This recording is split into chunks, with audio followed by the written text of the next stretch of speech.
Good morning, everyone, and welcome to what I am reliably informed is the 285th episode of Seasoned Gaming's Bitcast, hosted by me, Ainsley Bowden, now with hair and a hat, and with guest appearances from Mekel Kasanova. Hey, aloha. Thank you so much for being here. And Tie Guy something in the bottom there. It's Tie Guy person. He wears a tie. That's his deal. Tie Guy Tyler, I assume. That would be the most fitting. Tie Guy Tyler sounds like a preppy frat boy, so that's not really what I think of when I think of you, Travis. I was going for the double use of tie. Oh, I see. Yes. Yeah, but it's Tyler. I think the jokes are always funnier when you have to explain them. Yeah, I thought so. I think. Well, good morning, everyone. Obviously, I'm not Ainsley Bowden. I am Hoeg of Hoeg Law, and our wonderful guest here is making sure that you don't have to deal with Hoeg and Travis as a show for the Bitcast this week. So we offer him many, many thanks because we know nobody wanted that, including Hoeg and Travis. True. So, very true. Mekel, why don't you tell us a little bit about yourself and the channel and why you agreed to be here with us this morning? Hello, everyone. My name is Mekel Kasanova. I'm a Hawaiian content creator, journalist, and podcaster. And big fan of the show. Ains hit me up. He's like, "Hey, you free?" I was like, "What time?" He's like, "It's gonna be 5 o'clock in the morning your time." I'm like, "I don't sleep, so it's always go time." So 5 in the morning, Travis. Well, we thank you very much for being here. And where can people find you? What videos, what content are you putting out there? I put out a lot of video game and tech reviews, a lot of podcasts with the gaming industry and the tech industry. You can catch me across the board on every social media platform as well as on YouTube, youtube.com/Mekel Kasanova, x.com or Twitter. I keep Twitter.com/Mekel Kasanova because it redirects to X. And every other platform. And I try to give a Hawaiian perspective on games, tech, and all that. So yeah, a little voice acting too, but we're getting there. Thank you. That is wonderful. And as people can tell, you're not Dan, because Dan is traveling, and we are hopeful that he's having a great time with whatever he's doing. We know Ains is not having a great time. He's traveling for family. He's had a family situation that he has to deal with. He's very sorry that he can't be here.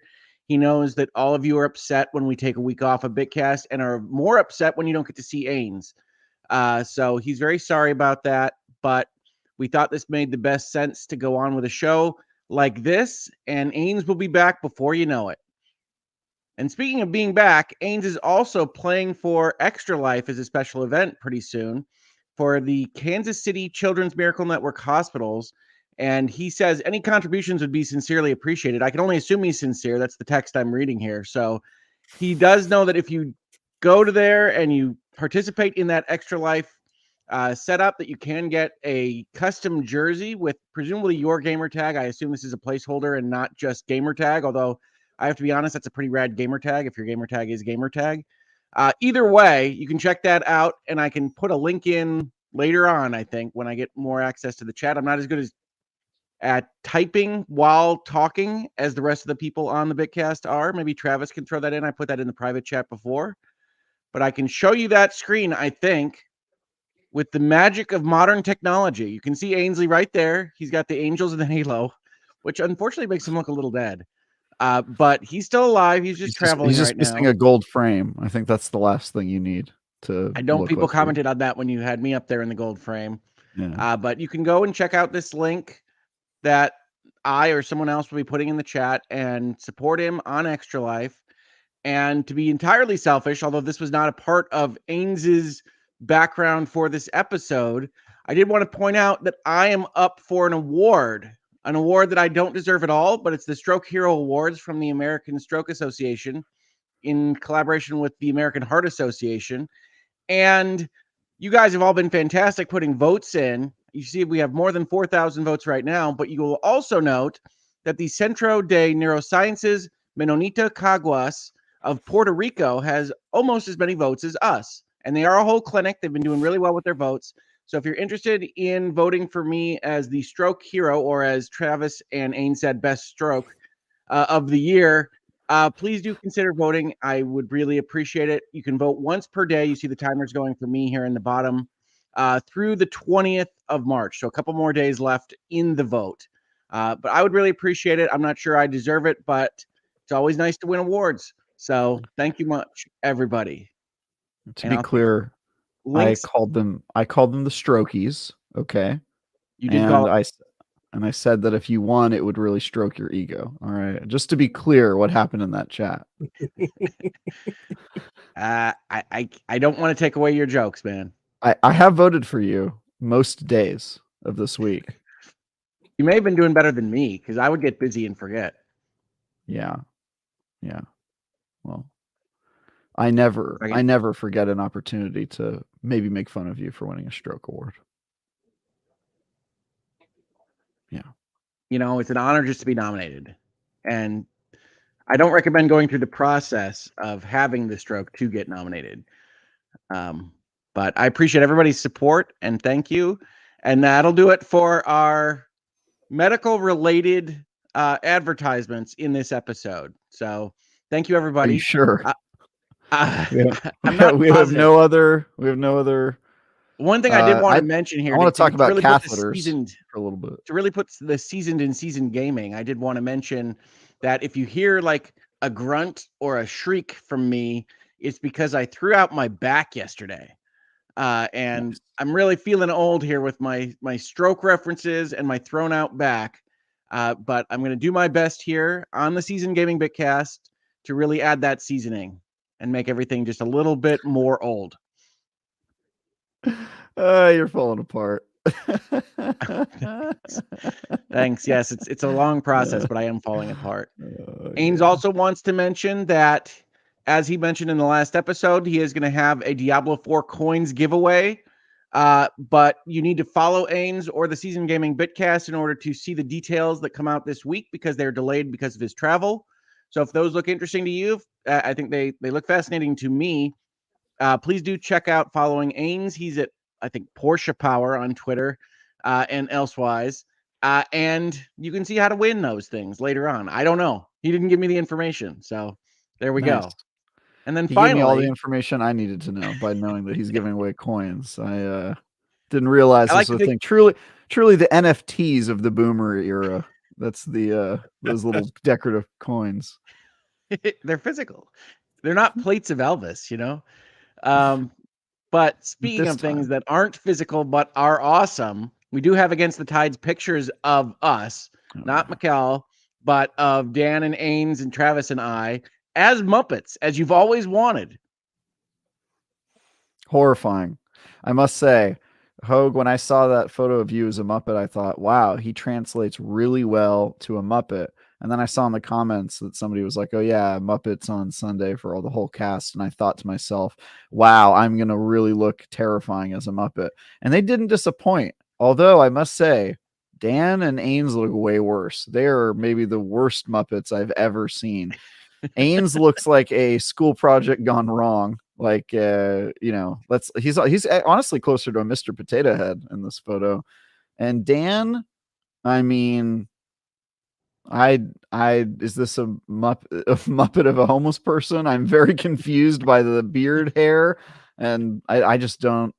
I don't think I've ever seen that hair technique for Dan's beard in a Muppet. Yes, it looks very Travis, bizarre. You look like you've recently been electrified, which I find that you often look like on Sundays. You can tell my character is like the scared one. There's always like a scared or like paranoid, skittish Muppet character. I'm definitely that. Your character is probably informative and nice. And then Ains and Dan are the homeless duo that tries to rob your character. I'm guessing. That's funny. I do like that I got actual Muppet coloration. I never quite like the Muppets as much when they go for the human characterization. So I'm glad I'm a giant yellow lemon person. And I know that, all Muppets or most of them have very large noses, but I like what they did with mine. They made mine horrifying. which is good. I'm happy for it. Truly Well, horrifying. thank you everybody for that, and thank you Tide for the pics of us as Muppets. I think they are fantastic. I'm surprised at how well the AI was able to capture my Muppet form. I've never really thought of myself as a Muppet, so you're continuing to do awesome work, Tide, and thank you for that. So, that all being said, let's see if we have any food-related comments in our chat to make sure that we get on a good conversation starter before we talk about video games at all. What is a food conversation if Dan isn't here, really? So here's Nisa Hauer. Thank you so much for being a member. I know Ains is not here, but let's wish him well. Absolutely. He deserves it. And we hope Ains is having a safe trip and we'll be back before you know it. And then, of course, we have Googleman. Thank you so much for the super chat, Googleman. Sweet Liberty. Video games are at an inflection point for democracy. There's too many bugs and also bots. Sour Patch Kids are better than Warheads. So I'm pretty sure that Googleman is both referencing some of the discourse on the internet as well as some hell diving. So thank you for that, Googleman. Now, Sour Patch Kids are in fact better than Warheads. I'm not sure that's a food discussion as much as it's a candy discussion, but I think that's just a clear case of truth, right? You don't see Warheads in the movie theater anymore. That's true. Although I would say Warheads and Sour Patch Kids aren't really competing in the same market, to be honest. I mean, I know they're both selling candy, but I've never thought of Warheads as a replacement for Sour Patch Kids, to be honest. Sometimes you want to be kicked in the face by sour, and you do not go for Sour Patch Kids. Do not go. Can we get that Sour on the Patch bag? Kids. Can we get kicked in the face by sour on the bag? Yeah, yeah. You don't. Sour Patch Kids is not intentionally offensive in its sourness, but sometimes I think I just had a bag of Sour Patch Kids the other day that said "not so sour" on it. So hey, there you go. They're trying to be It's in the marketing. Your relaxed sour friend. Yeah. You want a little sour? Want a little head of sour? It's got the word "kids" in it. Yeah, it's for the kids, or they are not kids. The Warheads. No, the key. I do prefer Sour Patch all Kids, in the although I kind of like the little watermelons the best, more than the kid form. So yeah. Oh, okay, that makes sense. Because I think I just like they just hold together a little bit better. Yeah. My problem with the Sour Patch Kids is most of the kids are like citrusy flavors I would like to skip over. You know what I mean? The oranges, the yellows. We don't need these in our Sour Patch bags. They're too much of that. I'm the kind of guy that eats the Skittles or the Sour Patch Kids a number at a time. I don't think I've ever framed out what one of them tastes like. Whoa, really? You just go in and you grab a handful. That's crazy. Okay, I need to know, how are you eating your multicolored fruit-based candies? One at a time. Yeah. One at a time. Yeah. All right. You're picking and choosing. I like to imagine Travis is putting them in little lines, like the back of a Lego booklet. Yeah. I give them all backstories and names and act out a scene with them. And then when it's their time, I eat them. And you got to work that into the story somehow. Either I'm like a giant monster and they're all gone, or, one of them will get cervical cancer and then I've got to eat them for the story, kind of a I really didn't realize my Skittles had a cervix. So thank you. They're kids. They're Sour Patch Kids. They're all children. Okay. I understand. Yeah. Okay. Thank you, Googleman. Always an interesting time here on the Bitcast. We do have more. Hello, Bitcasters. This is Tao Zochi. Thank you so much for the super chat. So next week is Sacred 300. I do know that, which I will be attending, and thought, when will Bitcast do a live show? Maybe in a major food city. Foodcast Live. Well, when we start making Colin Moriarty money, we'll have a live show. But until then, and I'm committing Ains to this, right? If you ever hit that last 10 media money, then we can do a live show and things like that. But I do know they're having Sacred 300. You might see someone you recognize there. But outside of that, I couldn't say where we would go. What would be a major food city? Where would we go? Nashville? It is kind of in the middle. I have no problem with Nashville. It's one of the seceding states, but it's they seceded last and then they rejoined the Union first. So, I'll take it. Okay, so I'm gonna evidence my lack of historical understanding. Was California even a state during the Civil War? I don't even know. Yes. Yeah, it was. Mhm. All right. Thank you for that, Travis. I assume you're well versed in your home's history. I am. And also Everyone in just history California. in general. I'm a bit of Nobody's a a nut. transplant in California. They're homegrown Californians. That's kind of true. We got a lot of transplants. A lot of people move here, but not That was where I the joke. live. Yeah. Not where you live, Northern California. Yeah, Northern California, I think, is less of that. Well, if you want to call no secessionist states, Travis, you can. I'm just not sure what food city that would leave. I'm not sure either. Not in the middle. That's a tough one. It's a tough one. I'm sure Ains and Dan's would be arguing for Kansas City barbecue. I'm sure they would, as is their right and their nature.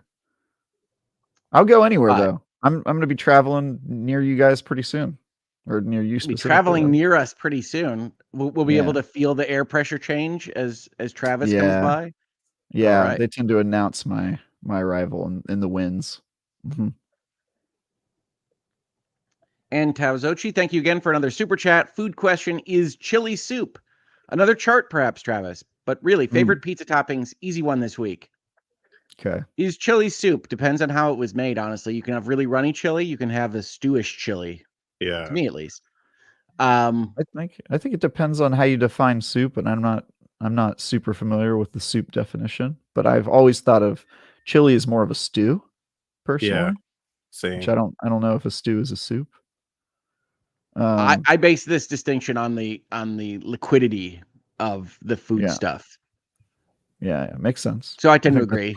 Chili, like hot dog, is just chili. Why do we keep trying to put people in other boxes? Clam chowder is soup, but it has more of a consistency of chili. It's thicker. Yeah, I never really. I don't want to think about clam chowder this morning. Yeah. Thank you, Travis. Really? You don't like clam chowder? No, sir. Wow, that's a pretty hot food take. Clam chowder's goated. Nothing from the sea for me. Really? So you don't like sushi? You're not into fish at all? Shrimp? No, I keep trying it every couple of years, and it's not to my taste. Wow, that's crazy. Don't like lobster. I'm right there with you. I'm from an island. I was going to say, you can't no be there with way. me. Get out of here. No. You don't like any seafood either? No, I don't like sushi. I don't like poke. I don't like clam chowder. I'm All these foods I've learned from Infinite Wealth. That's unhinged. That's crazy. Yeah. I don't know any people like that. I get a lot of crap from people out here. They're like, "What kind of Hawaiian are you?" I'm like, "I just don't like that." So yeah, I mean, I guess all the Hawaiian food I've had has mostly been like pork. There's a lot of pork in Hawaiian food. I don't know. I don't know that I've had any like seafood out there, but I also haven't thought about it. Hoeg has never been to Hawaii, except for in his video games. That's right. Persona except 5, for Infinite Wealth and the Crew Motorfest. Yeah. Where you get to drive to it? I don't know. The Crew Motorfest is probably the most accurate. It's a lot more accurate than I would say Infinite Wealth is. Infinite Wealth, I was like running around the game and I'm like, oh yeah, that looks familiar. Wait, where is that? Yeah, we don't even have that period. So yeah, so it's not covered in people looking for a fight going, it's not a show, shithead, all the time. It's not. Depends on where you go. Hawaii. If you go to the west side, Makapu'u or Makaha, you're probably running to that. So I just assume you ride dolphins to your own islands every once in a while. That's what I do. Hey, you can. How do you think I get to Hawaii when I need to go? I just go to the pier. I look for that one dolphin that's always waiting for me. That sounds like such a sad life for that dolphin. Yeah, I don't know. The transportation industry has really been hit hard, dolphins included. It's too bad. But what are your favorite pizza toppings, Travis? I don't know if I have like a favorite pizza topping. I don't know. I guess I'll does cheese count as a topping? Because like I No. wouldn't want to eat because I wouldn't want to eat a pizza without cheese. Cheese doesn't count as a Yes. topping. So what if I No. like cheese pizza? Does that mean I don't like any toppings? That would be true. Yes. If cheese Yeah. pizza is your favorite pizza, then you'd say I don't really Okay. like pizza toppings. Yeah, I'll take pepperoni. I'm not gonna need to go fancy. It's like You don't need I to like go all fancy. I like all types of toppings, to be honest with you. I don't know that I've met one I don't like, except for I'm not a huge fan of pineapple. I get that people like That's it, fighting but words. look, for me it's the sweet and savory. I don't know that sweet is in cahoots with savory. I think they're opposing factions in this. I had a taste. wonderful pineapple barbecue chicken pizza the other day that I really, really enjoyed. Nice. So that had a lot of sweetness to go with the pizza, but it's a very specific kind of flavor, I think. I think pepperoni is the right choice. To me, pepperoni is the low ceiling, high floor kind of choice. Generally Yeah. speaking, you can order pepperoni from anywhere and it'll be okay. I think I tend to go sausage and green pepper for myself, kind of the Philly cheesesteak pizza. Nice. I like chicken pesto. That's 2 toppings, but I like that combo a lot. Yeah. You like chicken pesto on your pizza? Yeah. It's delicious. Chicken pesto pizza? Amazing. Yeah. Great. Yeah.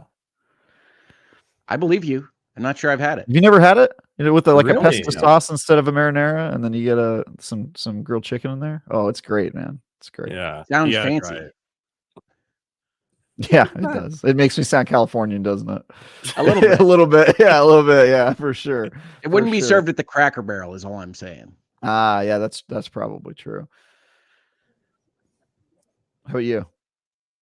I personally go for I keep it simple, so sausage and pepperoni, but I like throwing on occasionally pineapples and then Roma tomatoes. So, which actually is a big thing out here. Like half the people like the Hawaiian pizza, and a lot of people hate it. It's literally a big debate. It's a fight out even here. out there, huh? Yeah.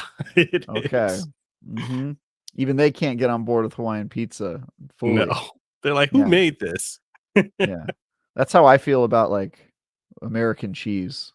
American cheese, I'm like, man, that is some terrible cheese, and it's called American cheese. It's called American cheese. It's horrifying. Yeah. Don't you feel like this happens all over the place? Like, do the French like French fries? I doubt it. This is just the way food is labeled and commercialized. Yeah. Yeah. Do you guys remember when we were mad at the French after we started the Iraq War and we started calling them freedom fries? Oh yeah, I remember that. Times. Did we ever start calling it freedom kissing, or did that not happen? No, we didn't do that rebrand. I honestly think both were a function of the internet and people still being new to seeing news items at all. I don't know that anyone really uptook that naming convention other than being used in sitcoms and things. Yeah. It's too bad. I used it because I'm a patriot, Hoeg, and I care about our freedom. I figure you used it because you thought it was funny and you were a stand-up comedian. I did. Yeah, that is true. That is really true. I did do it ironically. Rain Man, thank you for being a member for so long. We really appreciate it. Remember to vote Hoeg for Stroke Hero. Vote for Cthulhu for everything else. Cthulhu not directly on the ballot this year, either for Stroke Hero or anything more important. But you know, I like to think Cthulhu's always somewhere on the ballot of a stroke. You know what I mean? Like you think none of those strokes happened because somebody was slowly slipping into madness and their little body couldn't take it? Come on. At least one person. Maybe even you, Hoeg. I like to think you just mentioned you don't like seafood. Oh my God, he doesn't like seafood because he was on the sea and oh my God, it's true. You must have eaten like some sort of tainted piece of Cthulhu, like somebody. I do love dredge. Oh my God. And then you started, oh my God, I have so many. I'm going to write fanfic. That's right. Siri, remind me to write a story about just start pitch idea on my phone. And Alex would like us to start talking about video games at some point. Here for the Rebirth chat. I get the qualms with plot momentum, the character writing moments, charm side quests, and world really prop it up. Loved it. And Alex has been in my DMs and following my Twitter as I kind of struggle with how I feel about Rebirth. We can talk about Rebirth in just a minute, Alex. I promise. Thank you for the super chat. Really appreciate it. Before we get to Rebirth, I wanted to ask Travis or Mekel if you're playing anything interesting, if you're previewing, if you're reviewing anything interesting that you can talk about that isn't under some kind of agreement or other bad document that lawyers wrote up, evil lawyers. Evil. What am I playing? I'm playing lots of stuff. How much can I talk about? This week is GDC in San Francisco, so I'm seeing a whole bunch of games. I'm going to be downtown meeting with developers, doing some behind closed doors meetings and hanging out with people I haven't seen in a while. So it's going to be awesome. And so I have a bunch of coverage for that, but none of that is out yet, obviously. And then I'm doing this week I did the reviews for I did 3 reviews this week. I'm trying to remember what the first one is. Oh yes, Tribes 3 Rivals. I did a review for that, which is a kind of a not very well known genre of FPSZ. And if none of you guys have heard of the FPSZ genre, it is first person shooters that have a very strong Z axis tied into their game. So there's like verticality and flying up in the air and that sort of stuff. Tribes 3 was super fun. For those of us who played, I see Alex in the chat. Yes, you did play Tribes with me. You were pretty terrible, but that was the fun part, right? I got to show you how it's done. That was a really fun game. My next reviews are South Park Snow Day, which that review is finished and I think won't be live until the Monday after tomorrow. So a week after tomorrow. Which is quite a ways away. And then I'm currently reviewing a real-time strategy tower defense first-person shooter game that I also can't talk about yet, except for to say that I'm reviewing it. Oh yeah, also I can announce that I'm producing and being the editorial lead for IGN First in April. And also IGN First in May. So I'm going to be doing the next 2 months of cover stories for IGN, which will be a lot of fun. Can't talk about those games yet, but it's going to be really exciting stuff. And I'm excited to be involved in that and be traveling a lot to cover these games. So, but yeah, other than that, I mean, I'm just working my way through Infinite Wealth. I'm working my way through Apollo Justice remaster because I have to by law. Still playing Skull and Bones a bit. Helldivers 2 a little bit, and then yeah, because I did 3 reviews this week, most of my playtime has admittedly been in those 3 reviews. I have not touched Rebirth beyond the first 15 hours or so. I did the Grasslands, 100% of the Grasslands, and then yeah, you said you beat the Grasslands 2 weeks ago, but you haven't touched it since. Yep, I have not touched it since because I'm buried in projects I got to work on. So, did I do any previews? I think I did, but I can't remember them. So. Anyway, I'm sure Alex will tell me what I covered. He always knows more than I do. He's always like, "Yeah, you did this." I'm like, "Thanks, man. You're my day planner as a person. Thanks." So yeah, really busy. I just like super excited. I like the notion that you're previewing things and just like rattling them off and firing over to IGN and then forgetting that you played the game entirely. Correct. That is pretty much what happens. Somebody brought up that game I recommended to you, Hoeg, The Altars, because it got shown at the Xbox showcase a couple weeks ago. And I was listening to the game like super interested. I was like, wow, this sounds crazy. And then I realized I previewed this game a couple months ago, and then it hit me, and I was like, oh, that game. Dude, I let you talk about it for not 10 only minutes did you preview before it, I remember. You messaged me separately to say this is one you should watch out for, Hoeg. That's right. Yeah, and then I apparently forgot that I played it for 10 minutes and then was like, oh, that one. Yeah, I played that 6 months ago. So this is my life. That probably happens when you play 10,000 games or whatever it is that you play. True. Yeah. How about you, Mekel? Right now, I'm working on reviews for Unicorn, Overlord, Final Fantasy VII Rebirth. So you picked some small ones. Kind of Rise of. Well, I can't say that one yet, but there's a game coming out called Rise, and y'all know the rest of that. I'm working on a review for that, as well as another game that's dropping this month, and also doing a review for what's this other one? No, I just did Berserk Boy. But yeah. Dragon's Dogma 2, I'm working on that one too. So I am slammed because I'm doing in both written and video format. So it's taking all my time. It sounds like it. Yeah, as a not professional or any kind of video game reviewer, I'm always amazed by how much y'all play and get into all of these games when for me to talk about what I'm playing, it's essentially Rebirth and Skull and Bones. And those Skull and Bones you could play for 100 hours and not get anywhere depending on what you're doing in there. And Rebirth, the reason Alex wants to talk to me is because I said on Twitter yesterday that I have tremendously complicated feelings about Rebirth. I love Final Fantasy. I think folks that watch the Bitcast know that. I love Final Fantasy VII. I have a long history with the 90s era of Final Fantasy games. I thought Remake was great, although it was a bit of false advertising as to whether or not it was a remake of Final Fantasy VII. And Rebirth is large. It is the model of Like a Dragon, Infinite Wealth, a huge open world or semi-open world areas, and then lots of mini games that have you grow your party and do various things for like party interactions, character interactions. But whereas Infinite Wealth has major plot developments pretty much all the time, like you might get to the end of a chapter and sit back and get 20 minutes of plot developments in a cutscene, which some people don't like. But I tend to like for forward momentum in why I'm doing what I'm doing on my Segway or with my Pokemon League or what have you. Rebirth to me, its real problem is that they've taken this 10-hour chunk in the middle of Final Fantasy VII, they've turned it into 100+ hours, and that 10-hour chunk doesn't have a lot of things happen in it in the original game. So I thought to myself, okay, they obviously have to identify that and know that they have to add a bunch of things into making it a story, a plot, something that you're invested in doing. And honestly, now I think I'm like 70 or 80 hours in. I don't think they did that. I think they made a bright, big world that is interesting to explore and fun to check out, and with almost no driving impetus behind why you're moving around the world other than to see the sights.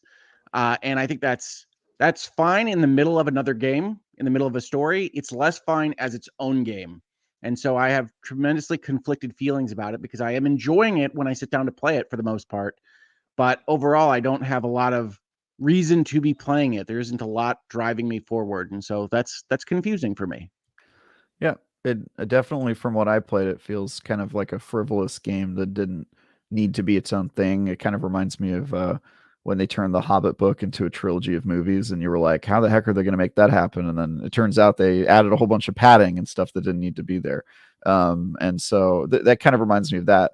Granted, though, because I only played the beginning, frivolous padding kind of felt right for the beginning of the game. It kind of feels like what should be at the beginning. It's like, oh, you're just getting introduced, and it's sort of fun. I don't really have a stupid problem with the stuff, but grasslands. It's that yeah. you keep going to the next area and the next area and the next area, and it really doesn't progress past follow the robed men, which is So that portion of the played the game, game right? basically. I played the game like by playing Grasslands. It's just repeats that kind of loop over and over again. Is what you're saying?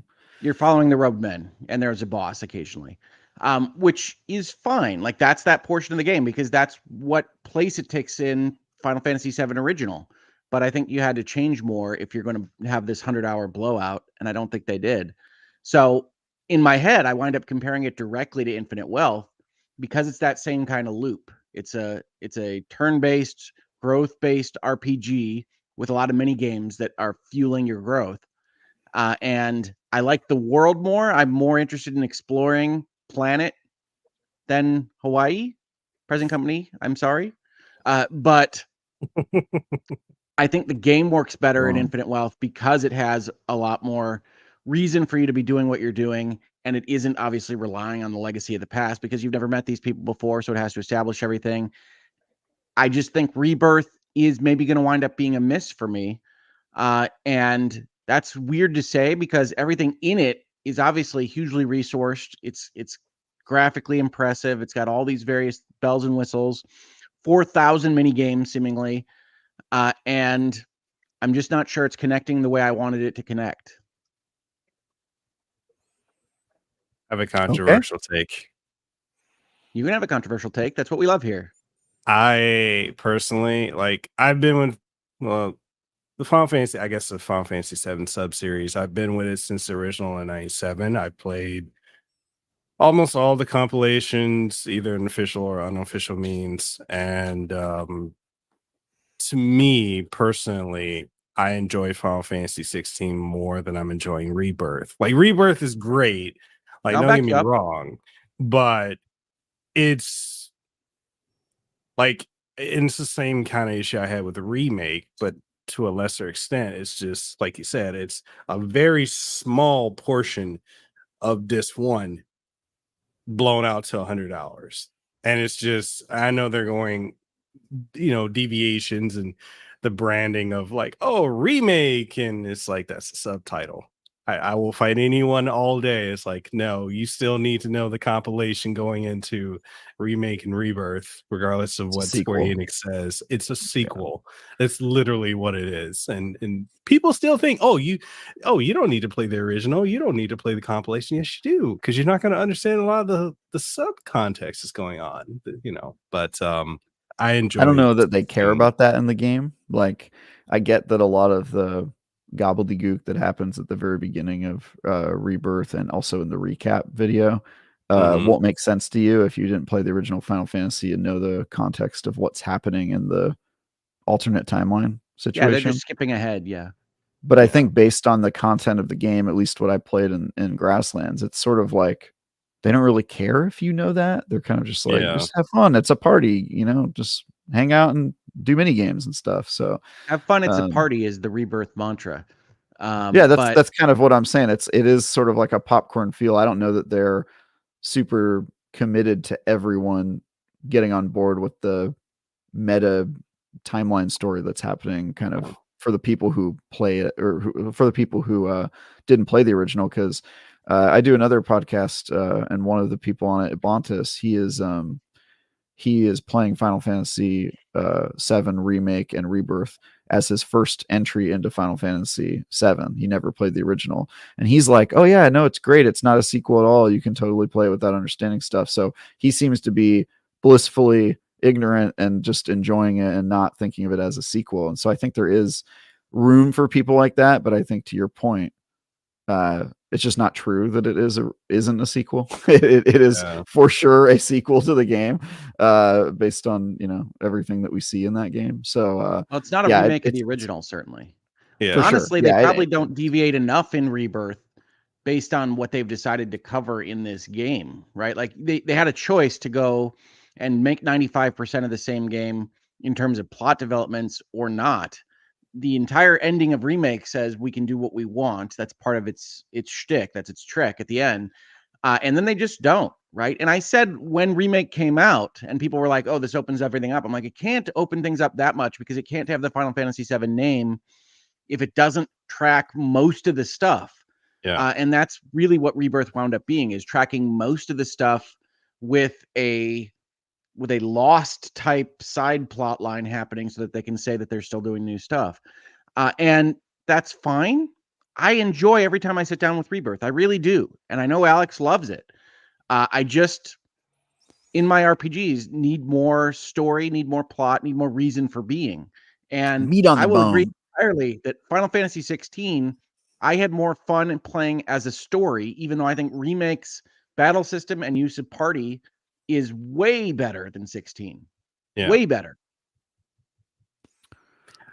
So I have a question for you guys regarding Final Fantasy as a series now, with the way the Square Enix is putting so much behind the 7 sub-series, more so than anything else. Do you think this is going to put them in a situation where when Final Fantasy 17 eventually does get announced, that it might be hurt because it's not remake rebirth style? Because we saw a lot of that with 16, even still so. I think I would hope that 17 will adopt this action slash turn-based system that Remake has developed, because I think it's the best that Square Enix has ever put out. And I think 16 was probably in production at the same time as Remake, and so it really didn't have even the opportunity to use that system. So I think my hope would be 17 does use that system, and if it doesn't, or is purely action like 16, that people would be disappointed. I would be. And so my hope is that they look at that and say, people like this system, and we should adopt that. One of the things Rebirth really does well, I think, is establish how Square Enix can make a semi-open world with a ton of towns and interesting things to go see that really doesn't come across in things like 15, right? Yeah. 15's problem is everything is kind of lame. Everything is kind of empty. There's really not a lot of interesting things over the next horizon. And so that drives down your road trip feel of the game. In Rebirth, I don't like the plot. I think that they don't have enough plot going on in the game, but every single time you get to a new area, it's new. It's got its own history. It's got its own geography, and all this comes from the 90s game. And my hope would be that they now know that they can take their 90s sensibilities of all these wildly different architectures and things and say, this is an interesting place to explore, and we can adopt that into our mainline game series. So I think 17's got a chance. I don't know whether Square Enix will take it, but I don't think that the Remake Rebirth project hurts it unless they don't take some of the lessons that this series should have taught them.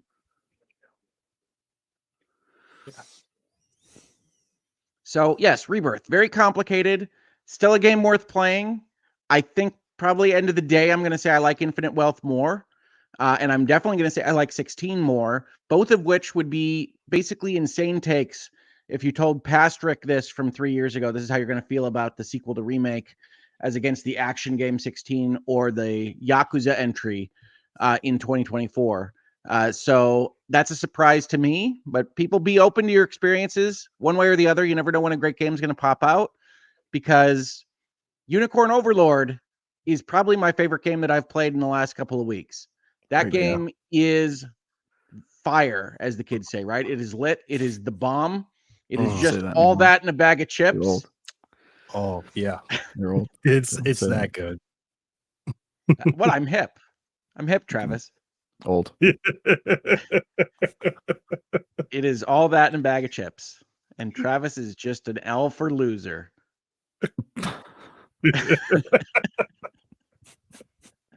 Groovy. But seriously, Unicorn Overlord is Vanillaware's newest game. I'm playing it on my Switch. I believe it's also on the PlayStation.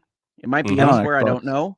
Surprisingly. But it is a strategy game rather than a tactics game, and is most reminiscent of Ogre Battle, if you remember that game from back in the day, right down to them naming the evil empire Zenoira instead of Zenobia.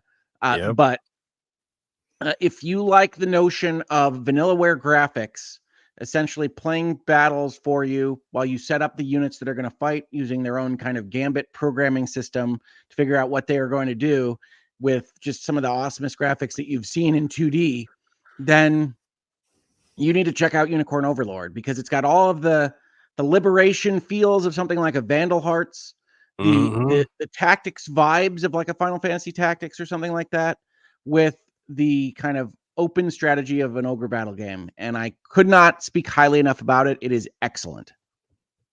Did you get the collector's edition? I did not. I did not know that I would like it this much. I got the demo, and then I said that I think that game's going to be awesome. And then I got the digital. Yeah, I as it turns out, Vanillaware, you know, they do those polls on social media, like what developer is your favorite right now? What's the best developer to buy is usually how I see it framed. I don't want anybody to buy Vanillaware, but I think Vanillaware with 13 Sentinels and Unicorn Overlord might be my favorite operating right this second. Yes. Just great stuff. Yeah. Have you gotten a chance to play this, Travis? I have. Maybe the first hour or whatever. So I don't know a ton about the world building yet, but I like the idea. I like this art style. I want to play more. Yeah, I picked it up on Xbox because anytime I see JRPG on Xbox, I have to support it. I have to support that happening ever. Yes.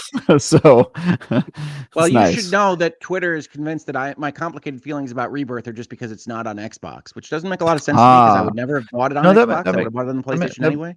No, that makes sense. I mean, you are a shill. Yeah, that makes sense. Yeah. I'm not sure I've turned He's on my a- Xbox in 2 weeks, but I am a shill.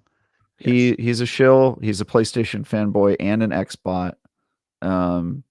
Yeah, and what did I call you when the Wall Street Journal was attacking you? The Wall Street Journal did not attack me. The Washington Post had some things Washington to say about Post. me. Sorry, I get confused which outlet is attacking you at any given time. It was Radicalized influencer. radicalized influencer, but I also called you like I think it was like an alt-right Antifa member. I think is what I called you. Yeah, It that's might good. be. Yes. Stand by it. Stand by it. Alt-right Use Antifa both. member is about Yeah. what people call me. Yes. Yeah. That's no. I think that's accurate. Well, the fact that you mentioned Vandal Hearts, I'm already a fan, man. You don't hear anyone talk about Vandal Hearts, so It's true. Yeah. You can't call yourselves the Liberation Army and me not think Vandal Hearts. Right? So, yeah, Unicorn Liberation Army. Overlord. I think that's the motto of San Francisco. Yeah, you have Liberation a San Army. Francisco Liberation Army. Yeah. That's what we call ourselves. For whatever reason, the opening narration of I think Vandal Hearts 2, the advancing Liberation Army has always stuck with me. Yeah. I don't know that I played Vandal I Hearts. believe it's the indomitable will of the advancing Liberation Army. It's like that's good stuff, especially in the 90s, folks. So, yeah, Unicorn Overlord. Skull and Bones.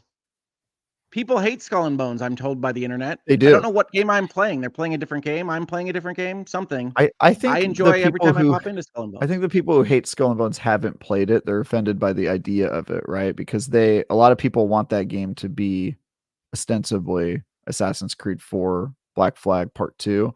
And as soon as they find out that it is a seafaring boat RPG where you play as a boat, they're like, I'm out. That sounds stupid. I don't want to be involved in it. Anybody who supports it is dumb, which is a fair way to react to it. I mean, a lot of people, to be fair, Ubisoft at one point told people that that's what the game was going to be. They also said it was going to be a 5v5 multiplayer mode. That game was in development hell for so long that I think a lot of people just didn't know what it was going to be and were surprised by what it ended up being. But everyone I know who's played it, for the most part, was having a good time, except for Alex, who played it completely solo, which is perplexing. Alex but yeah, keeps taking strays from Travis today, man. I know. Yeah, I'm just sorry. He's just such an easy target.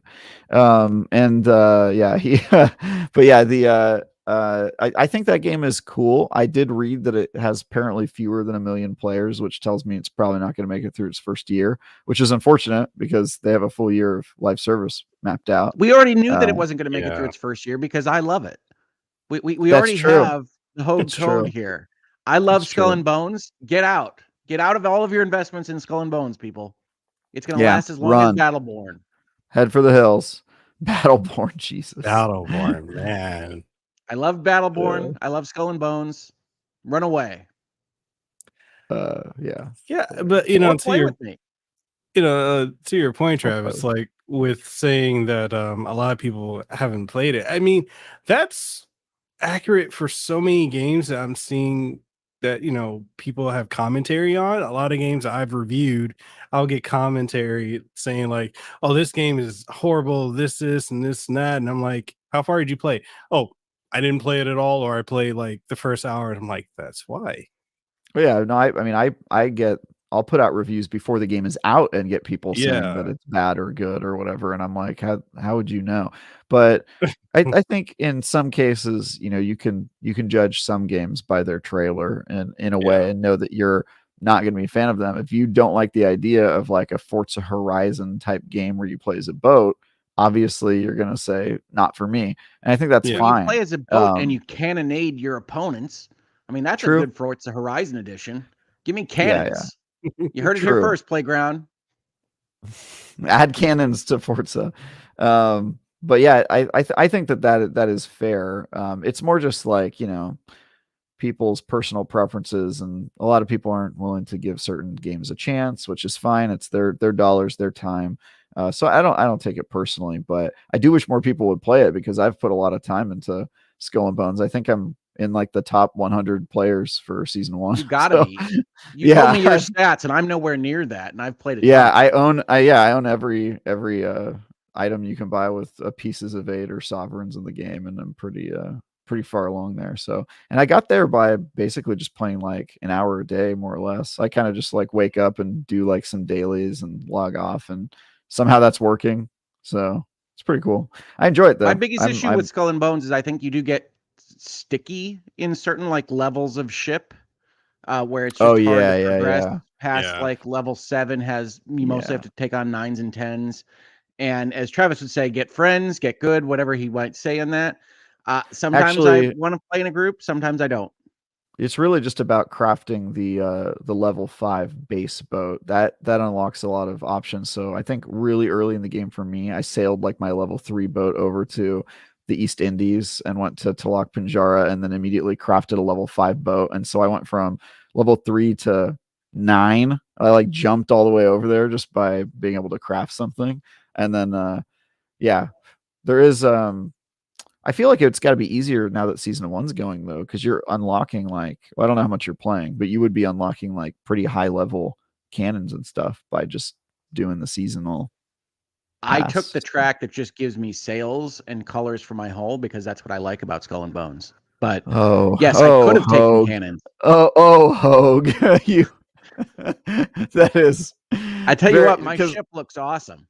Yeah, because there's like you get an armor piece, you could get the carronades. I mean, there's a lot of loot in there. I believe I'm neon green sails. I'm rad. I also, having not really played a ton since season 1 came out, I'm also 3 levels away from completing the season pass. I'll probably get it on accident today or tomorrow. Nope, you're way ahead of me. You play live service games better, more efficiently than I do, more often.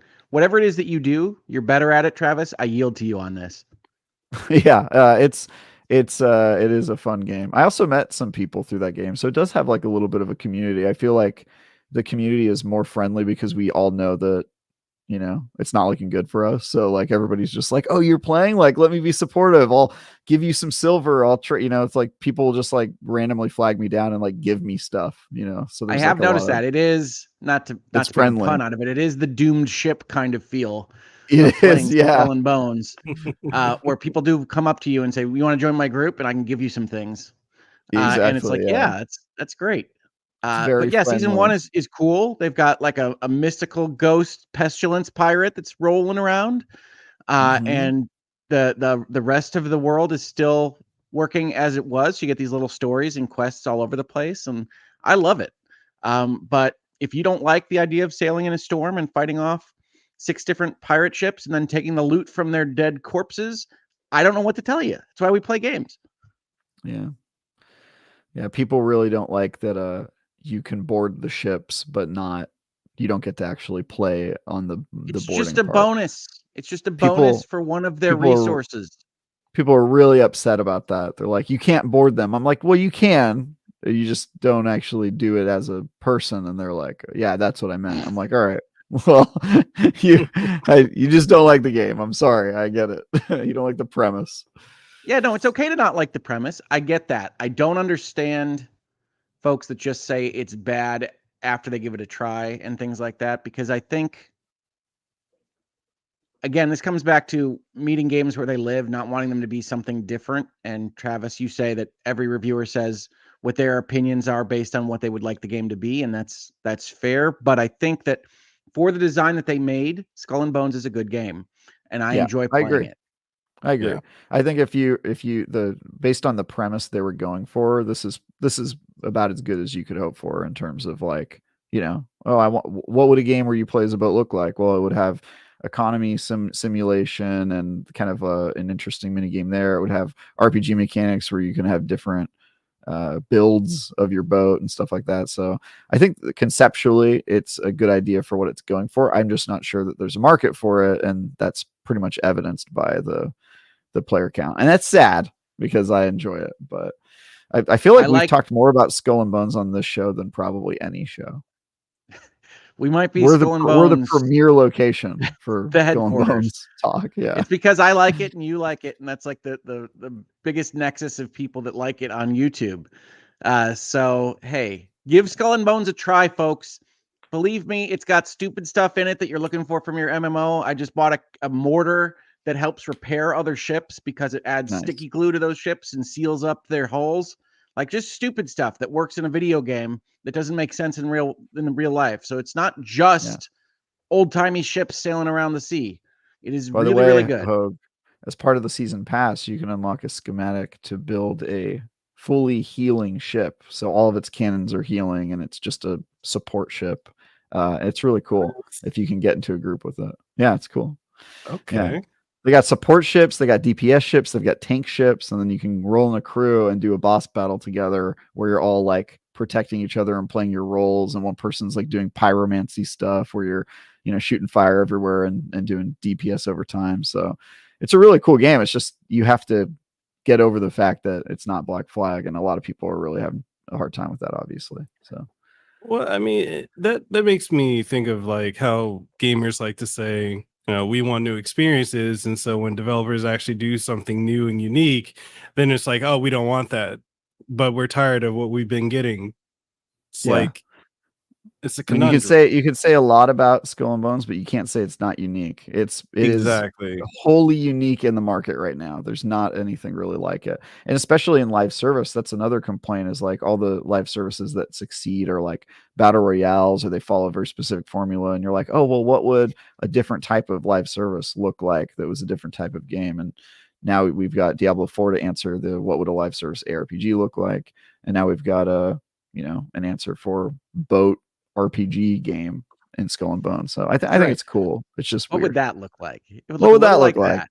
It wouldn't look like Sea of Thieves. So I do get this a lot. Sea of Thieves, love Sea of wildly Thieves. different game. I know it's pirates and boats and treasure, but wildly different game. If you ever play board games or card games or any other video game on Earth, you know that you can take the same idea or premise and have an entirely different experience built out of it. And Skull and Bones is very different from Sea of Thieves. Yeah, somebody in Ains's chat also asked, how does Skull and Bones compare to Sea of Thieves? It doesn't really. I mean, I think Sea of Thieves is probably a better game, but it also is not really a fair fight because Sea of Thieves has been developed for 7+ years and has a huge community and is now getting launched in PlayStation to have cross-play. And I mean, that's like, it's comparing, a game that's been established and thriving for years to one that probably isn't going to be here next year. Hey, if I get a couple of years out of Skull and Bones, I will be thrilled. And I think that there's an off chance of it because Ubisoft does stick with games that look like early failures longer than other companies. In all jokes aside, I do think we'll get the first full year because they've already announced it, and I believe they may have even sold it to people. I think some people have paid for the content past the first quarter, but I've seen the first year of seasonal content in a preview last year or earlier this year. So I know that they've built out a lot of that, and I think they'll probably see it to fruition. And I think that they have an opportunity in that year to find an audience before they have to, pull the plug on it. Well, and as a primarily PvE versus game, a PvE game, Correct. It doesn't need that enormous audience to survive. Correct. And it has crossplay, which is a godsend to live service games that actually want to stay alive long term because they don't have to worry about dividing the player base. So we'll see. I think it has a chance.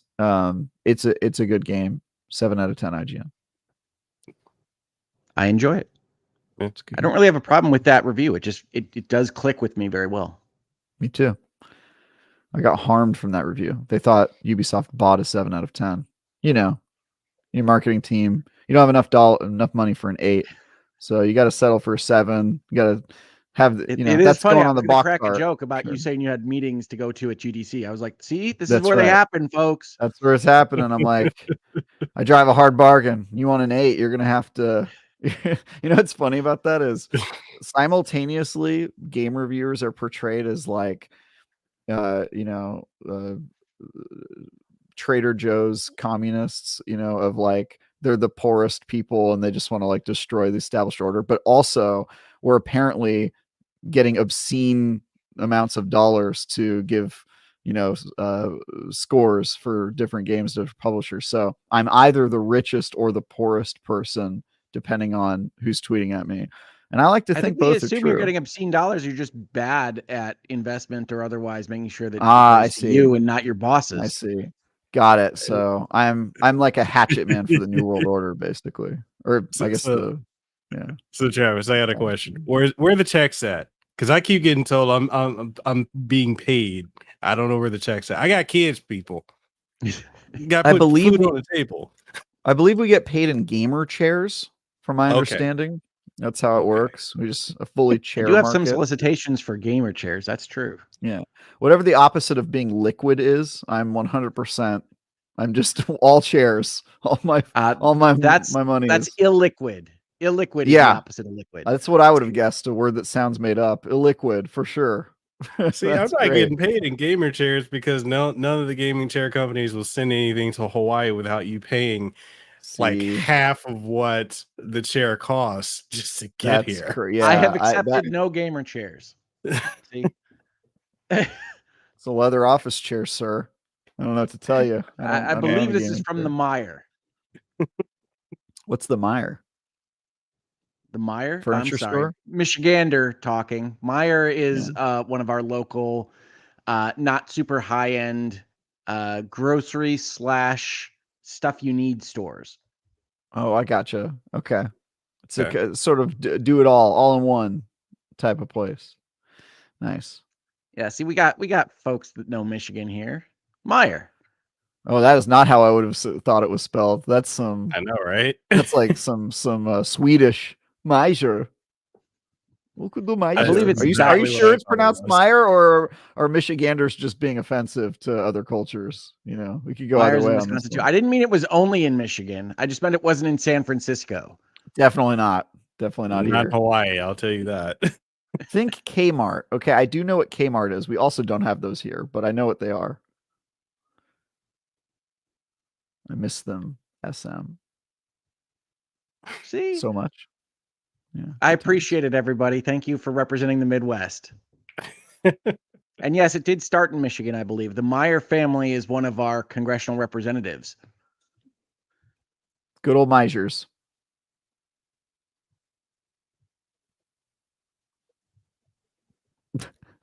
What's the next topic, Hoeg? Oh, we're just gonna keep talking about Meyer the whole time. Okay, that's the whole show now. It is a food cast. I love that I can see you reading comments and forgetting that you're the host now. You're not allowed to read comments, so you got to keep it rolling. Hey, you know what? This is what I do in my corner. Okay, so yes, Ains does say that the PS5 Pro specs have leaked. I think that there have been discussion about a PS5 Pro. I'm not sure whether the specifications that have leaked are fully reliable or not. Ains says he can't confirm the specs. Some sites have. I'm going to stick with not fully reliable, but he can confirm. Ains can, not Hoeg. To be clear, regulators. Ains can confirm that the PS5 Pro is real and slated for launch this year. He gave me no other background, so unfortunately, we just have to take Ains from afar. Yeah, at his word. Source, trust me, has never been more relevant. Sourced this Google Docs file from Ains. Yeah, I mean, look, the PlayStation 5 Pro is the worst kept secret, except for maybe the Switch successor or whatever the heck. These are not very well kept secrets. It's happening. The specs are probably correct. There's always a possibility for last minute changes. But yeah, I think this is pretty much a sure thing. That would be he very wants to know if you all will buy it, and will the devs use it, and also a price prediction. Apparently, I think devs will use it because, due to the fact that a lot of games are developed on PC, it's a lot easier to upscale them. Will they use it to its full potential? Probably not. Will I buy one?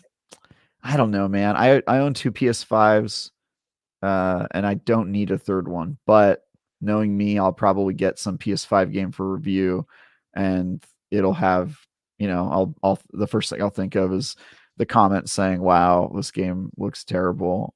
The reviewer should kill himself." And I'll be like, "All right, I should probably buy the new PS5 to make sure it looks as good as it can." So it's a work expense. I was gonna say, I think maybe you have to, right?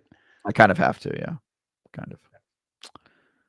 For the frame rate fascists, as Alex points out. For the frame rate fascists. We're going to use that from now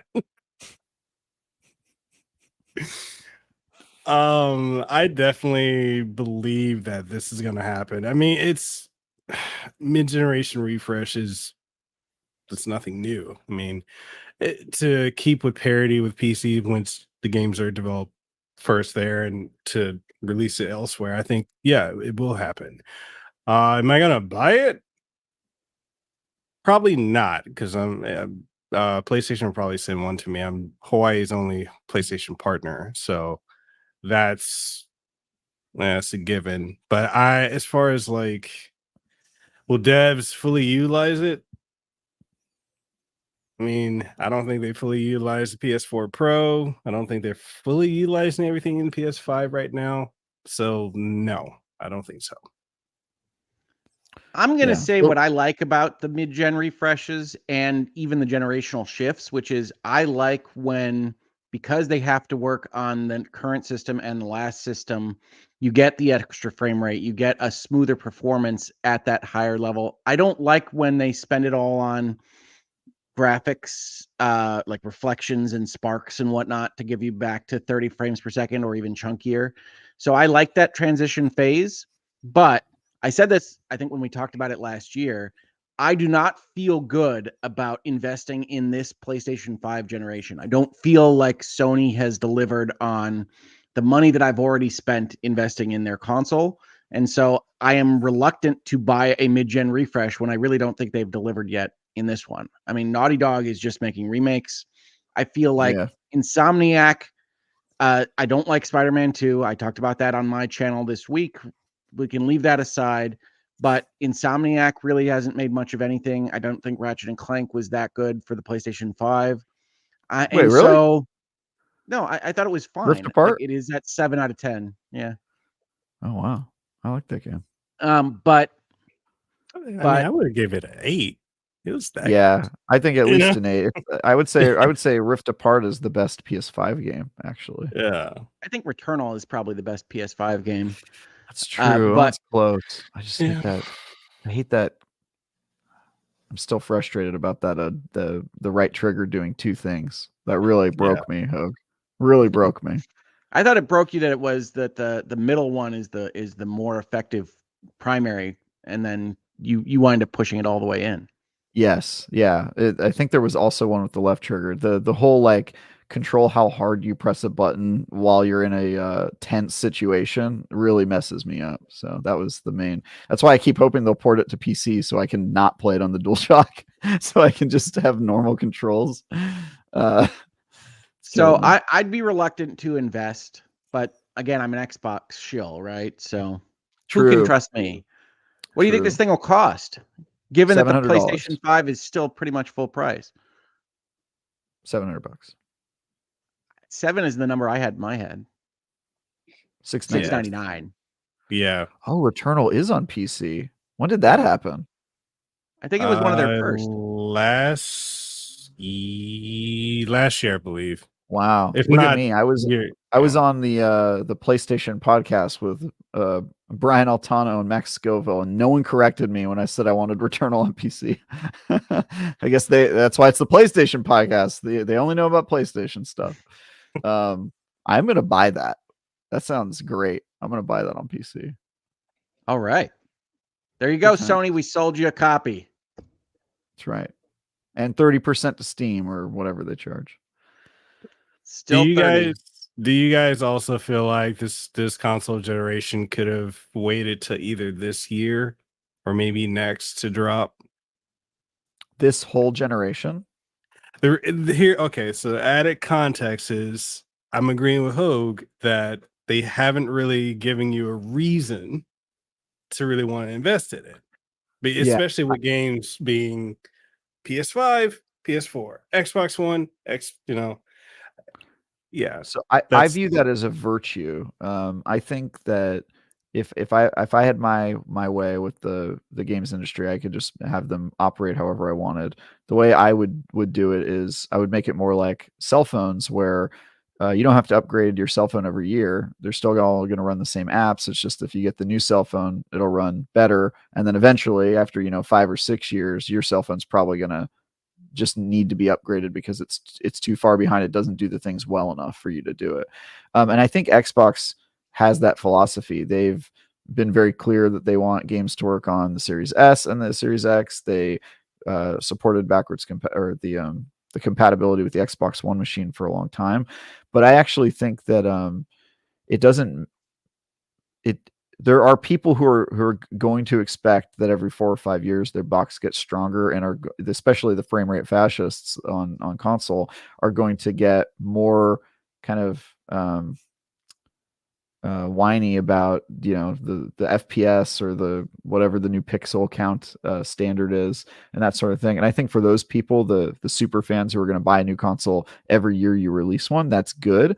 But I also think it's good for consumers if old consoles don't get completely left behind. So I kind of like that practice. I don't think you need to choose between not creating a new console and like abandoning the previous install base. I think in a perfect world, console refreshes are released more regularly, but only rarely do they ever abandon the previous install base. And I think this is the closest we've ever gotten to that model. And so I'm kind of happy with it. I'm happy to see that more people can play games on boxes that work for them. Travis describing PC gaming for consoles. Pretty much, except for PC gaming is incredibly complicated and opaque in terms of how that goes. And Xbox or PlayStation, you could put a number at the end of it, so it's very clear where you are in the chronology. And still, they start calling it the new PlayStation, like Apple. You just correct, kill everybody in the retail location. They do something like that would probably be bad, but I think that's really the best model for consumers. PC gaming, it's the best model for consumers if you're a tinkerer and you're willing to put all the time into it and you don't mind everything going wrong every single time you turn on your PC. But I think I think it could be good for consumers if we have console refreshes regularly, but none of them are mandatory, or at least not mandatory until you've skipped a few. I don't think that's the worst model in the world.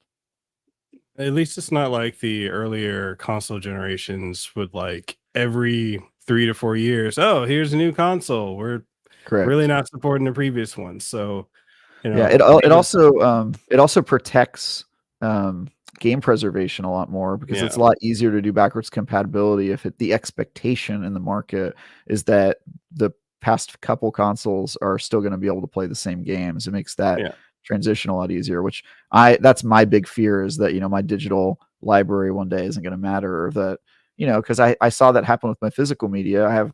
I had all these games. I had like hundreds of boxed games on a shelf. They were just taking up space, and actually just put them all in boxes and shipped them to a friend for a charitable undertaking because there just wasn't any easy way to play them, and they were just collecting dust on the shelves. So I just got rid of all of them. And having to do that with my digital library would be horrible. I don't think that's going to happen, which is why one of the many reasons I'm a big fan of digital media. I just think it's probably better for consumers this way, even if us on the front lines of gaming, it's not as exciting. You don't get to see the very clear, massive jumps and all that. But to me, that's a small price to pay for regular people getting to not left behind and having a good market for consumers. I'm all for it, Travis, but it does mean that when you ask me the question of whether I'm excited about it or I'm going to buy it, the answer is maybe not.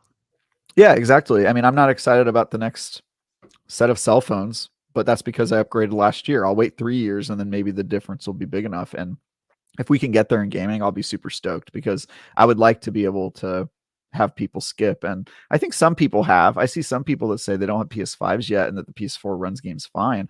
And I treat that as a positive. Some people look at it as like, oh, well, I don't have a reason to buy a PS5. And I'm like, that's fine. Like, what are you, a Sony stockholder? Who cares? As long as you're able to play the games that you want to play and you're having a good time, I don't care which console you're playing it on. So I just think people have a lot of investment. People who watch YouTube shows about the games industry or host YouTube shows about the game industry care about that stuff. But I think average consumers, they're probably thinking of it as, I haven't upgraded to a PS5 and that's cool. That's a good thing. So it's really one of those things where, like, when we step outside of essentially our echo chambers and talk to everyday consumers, they're not looking at games or tech or entertainment in the same way that those of us who are covering it or in it are. So Yep. Yeah, and I know this because I have a lot of really, really casual friends. Like I'm talking like they buy 2 or 3 games a year, or they A just play year. Overwatch or whatever. You know, they Yeah. just play the Overwatch and Overwatch 2 comes out and they go, "What is that? Is it a sequel? I'm confused." Those people, I hang out with them and talking to the normies, like their views are so different and they kind of are a great like body check for like, Yeah. you know, my industry bubble. And so I love hanging out with people like that because they're who I write for. I mean, that's the IGN Yeah. audience are those people. So I think it's good to stay connected to them. Speaking of IGN and you, Travis, we do have a super chat from Dean Sala. Thank you for the super chat.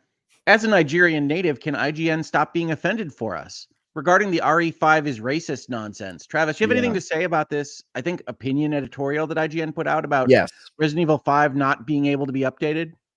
Yeah, so IGN isn't offended for you. A specific writer maybe is offended for you. That was an editorial somebody wrote. It's not an editorial I agree with particularly, and I think that's okay.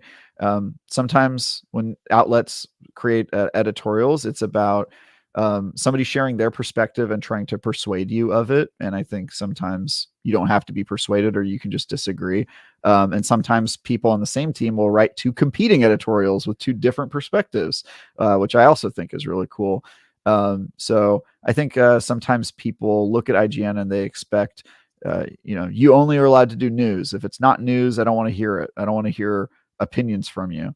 And that's just not how media outlets work. We do news, we do opinions, we do reviews, which are also a form of opinions. And you kind of just have to have a little bit of media literacy on like what you're reading, and if it's hard news or being treated as fact, or if it's just somebody trying to convince you of their perspective. In this case, it's an editorial. I don't have a problem with people having opinions and writing them, but I do disagree with that one. I think it's kind of silly. So I'm with Certainly, you, it man. is the case that any given outlet can have multiple voices that don't agree with each other. You know that from me and Travis. True. Yeah, we often don't agree. But I do think, and I've said this before, that IGN needs to be a little bit more cognizant of the world in which it sends opinion editorials out into. And certainly, even though I'm happy that Ains doesn't have it as a subject matter for us today, the world of gaming commentary this week in particular is a tricky Oh one yeah. for IGN to put out an op-ed like this right now. Oh yeah. So that's where Yeah, I will very stop on that. I don't yeah. think it's all of IGN or anything like that. I will agree with that. I think that there is I think every outlet, IGN included, could do more to educate people on kind of like what media is and does and the different roles it plays, and like labeling stuff more clearly and kind of explaining it. We do some of that, but I think we could do more. And I think media literacy is certainly not a given these days. And I think sometimes IGN is in the bubble because we are all people who studied media or journalism or something and understand very intimately what the difference between an editorial and news is. And then other people don't understand that, and I think that we take that definitional stuff for granted. And I think we could do a lot better to explain to viewers what they're seeing and more clearly label stuff. But media has become a lot muddied, and people don't know what sources to trust, and people, they just have trust issues with what they're reading online, which is fine because that's kind of a smart way to live. You should. Yeah, you should. Yeah, you should That's not question limited to stuff. IGN, by the way. I like IGN. It's not limited But to IGN. I mean, when you have like, your family members sharing RT Sputnik articles on Facebook, you can for sure question media and understand that not everything should be believed just because it was put into an article. But editorials are different. They're not claiming to be fact. They're just somebody stating their opinion, which sometimes gets muddied when you have stuff like Sweet Baby Ink going around and people writing editorials about that are causing more problems. So speaking of the magic words for YouTube, if you are interested, I did do a Sweet Baby Ink video in virtual legality on my channel, which I think went rather well. I was trying to avoid fanning the flames of internet passion. But if you're interested in what that story is all about, you don't know, it is a couple hours on my channel. I think I do a good job. Travis will tell you that I undersell the problem I think that I don't want to put words in your mouth, really, Travis, but I think that's what you described to me in DMs. Yes. Yeah, I mean, I liked your video and I thought your perspective was moderate, which I'm always looking for. It's a rarity on YouTube, frankly. And honestly, your opinions are also more moderate than a lot of traditional media, but I won't go there on that one. I'm happy that IGN stayed out of the fire on this, so I'm not going to throw myself into it. But yeah, I think it's both sides are sort of overextending how bad the situation is. I think the people that are mad at Sweet Baby Inc. maybe don't understand what Sweet Baby Inc. does or their level of influence and yada yada. And then I think the media maybe overplayed their hand on like just how bad this group of anti-Sweet Baby Inc. people are, because I think there are probably people in there that are not racist or Trump supporters or whatever it was that the Kotaku article stated. So it kind of reminds me of Gamergate a lot, in that it was a seemingly benign, quote unquote controversy that maybe was amplified more than it would have been had major media companies not started to write about it and treat it as a large problem. So it's just to me, it's the least boring controversy ever created. And every time I look at it, my eyes just gloss over. But you mean most boring? The most boring controversy of all time. But I thought that you covered it well, and yeah, I watched a Hoeg video this week. It doesn't happen very often, guys. There you go. Travis didn't hate it, folks. Stamp it on the box. Check it out on the channel. That's right. So Don Liner, thank you for the super chat. Enjoying Rebirth. Not sure it's better than Remake. I would say it's not. Combat is better than 16. Not sure about the synergy / other changes, though. Never played any of Final Fantasy VII except Remake. Yuffie is best girl, and I pronounced her Yuffie for my entire young adulthood. Really? Did you? I'm told. Yeah, absolutely. None of these things were voiced back in the day, man. True. So yeah, I mean, you heard me talk about Rebirth. The combat system is undoubtedly better than 16's. The synergy stuff, I think they've added complexity where it doesn't work super well in Rebirth. I actually like some of the clean elegance of Remake a little bit better, but there are some cool things they do with synergies. Yuffie is the best girl. That's objectively correct, Don. Thank you. And I'm glad you're enjoying Rebirth. I think it's a fun time.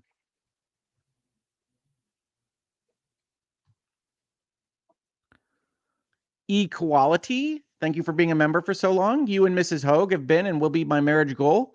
Good to see you doing so well. That is very nice of you to say. Thank you so much. I assume you're talking to me because I'm married to Mrs. Hoeg.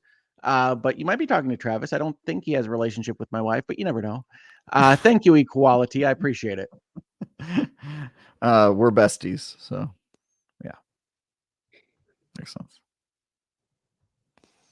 Christopher Jetzer, thank you so much for the super chat and for supporting the wonderful Season Gaming Bitcast. I've been hearing that Rebirth sales in Japan are significantly down. Do you guys think this is something Square needs to worry about? I will say it's always nice to have good sales in your home country, and Japan's been an important part of the video game community for a long time. But Japan sales are not going to make or break your company in 2024. And if you're not selling on Switch, you can't expect big numbers in Japan anyway. So you can comment on whether or not that's a good idea that they were exclusive to Sony or not. But without the Switch, the PlayStation and the Xbox are not making huge waves in Japan, period. Correct. Yeah. I think the Japan popularity is more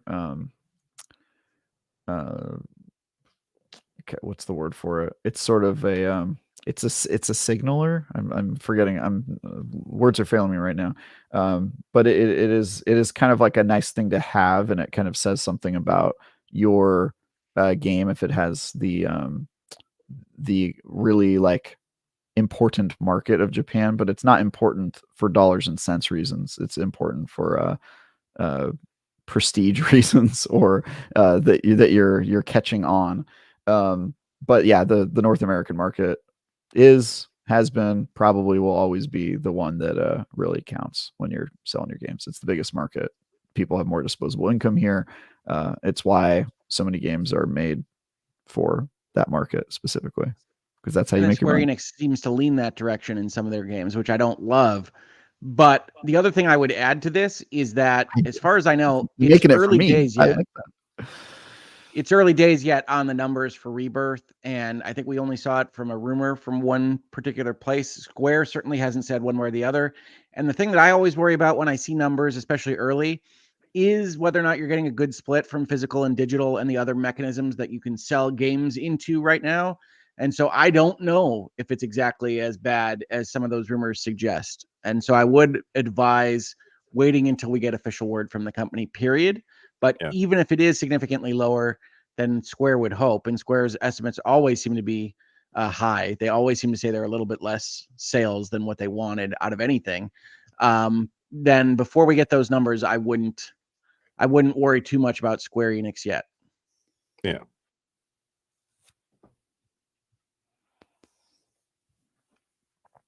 And then one last one from Papa Hoeg. Hey, Dad, good morning. Great show and discussion. Upgrades and new product requirements are just part of the tech business model, I'm afraid, and have been since I rented my first rat video camera. I couldn't afford it. Rick? You can't just say Rick question mark. It's not a question, Dad. Rick? My first rate video camera, I'm going to assume, and not rat. And then Rick. Yes.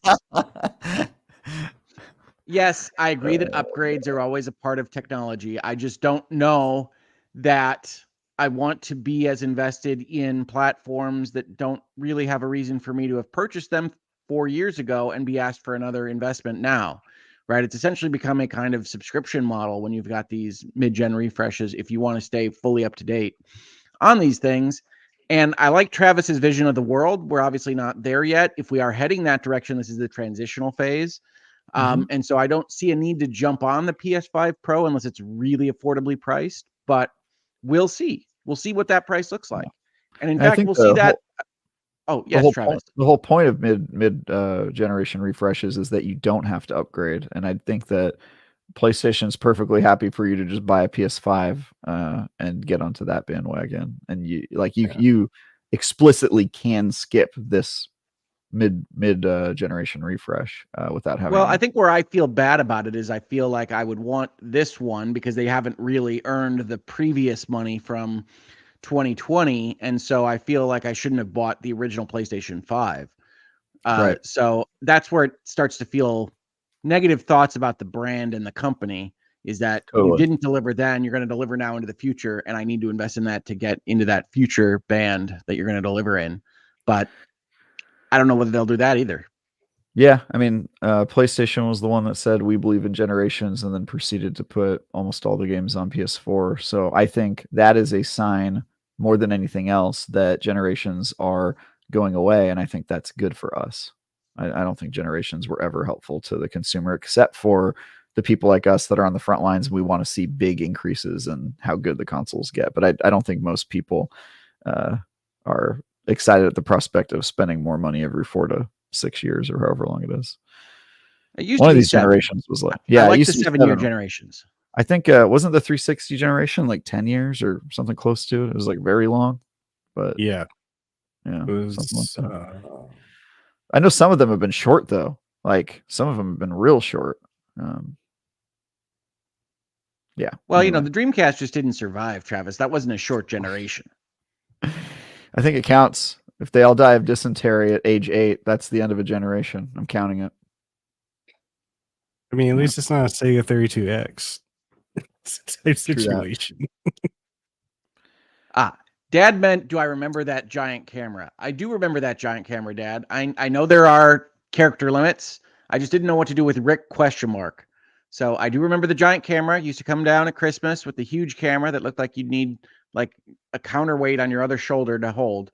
And now we have them on our phones. So tech is awesome. I love better living through tech, but certainly I think we can evaluate exactly how video game consoles are sold right now. And I'm not super enthused about a mid-gen refresh for a gen that just hasn't delivered for me as of yet. And that's just me, individually speaking. But also, speaking of other generational refreshes, there does appear to be a Switch 2 slated either for later this year or first quarter next year. We don't know entirely, but there are leaks all around. How do y'all feel about a second Switch? Stoked. Yeah. Let's go. Yes, I wanted a Super Switch years ago. I don't think they've needed it, frankly. The games that don't perform super well on the Switch are, for my money, mostly companies not being good at optimizing, and then you've got the Breath of the Wilds of the world that are kind of technological marvels and run really well. So I think the Switch has served Nintendo's purposes well, and if they want to upgrade, that's fine. I don't think that they need to upgrade to meet some sort of consumer expectation because they make great games, and I'm not one of those people that needs a game to hit a certain They're frame tremendous rate developers, level. but I do Yeah, think they're you great need developers. I do think you need consistent graphical Yeah, performance. And I think like so. Link's Awakening, that game still doesn't work. I Yeah. I can barely play Link's Awakening. Or you look at like the Pokemons in the open world, and you could say, well, that's the Pokemon That company. is You can for put the sure blame- optimization. That You can put the example. blame wherever you want on that kind of stuff, but it is harder to program for the Switch than some of the other things with more power. So 100%. I do think it's Yeah. time for a Super Switch. I think it was time a couple of years ago, but yes, they had the sales through then. I love my Switch. Obviously, I'm playing Unicorn Overlord on it. I was playing the Princess Peach demo on it. Nice. And I love Nintendo's development ethos and the games that they put out. But I will get a Switch 2 provided that it's backward compatible. And I know everybody assumes that it is, and I think that's a fair assumption, except that every time I've ever assumed anything about Nintendo, they've zigged when I thought they would zag. So That is until fair, I hear them say it, I think I'm not gonna assume it's in the age where you have a digital library and cloud gaming and subscription services, I think the idea of there not being backwards compatibility is so out there and against consumer expectations that even Nintendo would not dare to defy that. And if I'm wrong, that will be a massive L for Nintendo as a company and everyone who is a customer for them. So I'll be happy to respond to that if I'm wrong, but I really, really don't think I'm going to be wrong. I would be shocked if they were that dumb. I really don't think so either, but I do reserve the right for them to surprise me on that. Yep, it's Nintendo. You're 100% right. That is the correct way to do it. I never make predictions about Nintendo because that is a fool's errand. 100%. Yeah. I really think that whatever the next Switch is going to be, I think if it can have performance capability and architecture and hardware similar to, Steam Deck and the current trend of handheld gaming PCs, that would be great for Nintendo and for the consumer, because especially when you get multi-platform games, yes, optimization is a big thing, but if we can have a game that gets ported to Nintendo's next console that can run as good as it does on Steam Deck, which is at this point the least powerful handheld gaming PC, that's a win. They could run with that for years. Oh, absolutely. Do you guys the form think factor the is so Super important. Switch? Do you think the Super Switch will be strong enough to where they will actually gain any third-party support at all? Like, will we see games that are on the Xbox and PlayStation show up on the Switch? I think they'll take a run at a generation old, right? Yeah, PlayStation 4. I can see that. Yeah, I can see that happening. Because there was a time, I think the Wii U had like Call of Duties and Mass Effects that were coming out at that time, come out on And the people Wii didn't U buy at it. the same time. Nobody They bought were them. so old. They were the did make worst a run at version. it. They were old. They were full price. That never made any sense. Sometimes they didn't work. Yeah, sometimes. Yeah. I played some of those games that were cross-platform and had a Wii U version, and they were pretty funny. Yeah. But no, I do think Nintendo is focused right. They need to focus on what they need themselves and developing their own ecosystem. That's what makes them the money in the first place. And then if third parties want to come, third parties want to come. But Nintendo isn't going to make its hay by selling you another version of Call of Duty. So they can do their best. That is the Steam Deck. The Steam Deck is selling you another version of all those games, right? It is Correct. PlayStation brings something to PC. They're really bringing it to Steam Deck. And all of those things work there. Nintendo needs to stay in its own lane because that's where they're best. They're some of the best developers in the world. Yeah, agreed. So the last thing I am supposed to mention is that apparently Xbox is making a portable, or so leaks would suggest, much like a Steam Deck or something like that, but with an Xbox framework. Is that something that interests you? Oh yeah, big time. Yes. I will definitely play that. Yeah. for sure. Okay.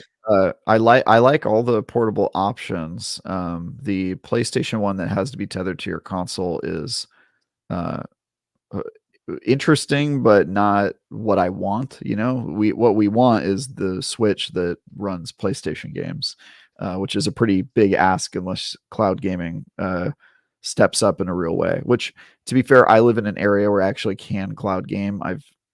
We've got the bandwidth and the technology and the 5G or whatever. We've got all that here, so I'm kind of in a nice position to do so. But I don't because since COVID, I work from home a lot, and why would I? But I do like the idea of it. It would be great to do that sort of thing, and I think Xbox weirdly has like the best infrastructure to support something like that, and so far they've always outsourced it to we'll sell you the backbone to put on your phone, but you're going to be playing on your phone and yada yada. And I think that just like they need the Xbox console to sell Game Pass because they have to control a platform to sell their subscription service on, I think they're probably sick of having to support mobile phones that gatekeep them from being able to sell their products, which we have seen in high-profile legal battles. Yes, the Tim Sweeney breaking the gates open kind of framework.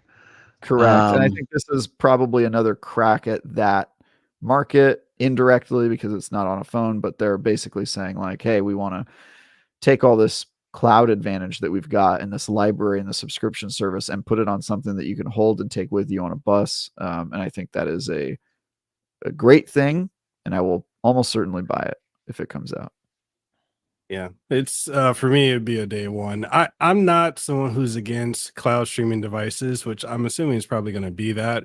I've got the PlayStation Portal. I like to call it the dad station. I know a lot of people like to call it the dad. Hey, I got kids.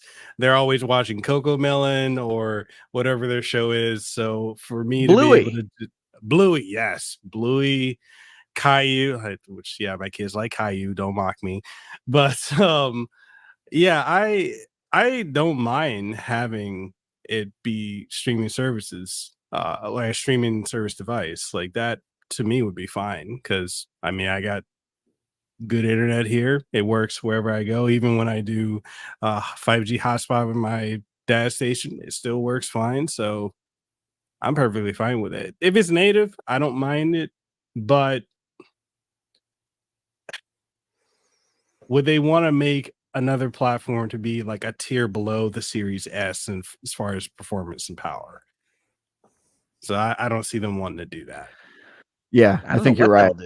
Yeah, I think if you can't, if you don't want to make yet a third SKU that is below the Series S that then devs have to comply with, the solution is cloud, which maybe doesn't work in Hawaii as well as it does in San Francisco, and so probably a niche market. But maybe they'll have the option where, just like the PlayStation Portal, you can play tethered to your console, and that's the solution for people who don't have good enough internet to do cloud gaming, which I think even that, I can already do that with my phone, but to have a native device that's built specifically for that, and importantly doesn't take up my phone, which is the worst part of using the cell phone thing, is that then you get a text and suddenly you have to pop out of the gaming app to go and respond to that or whatever.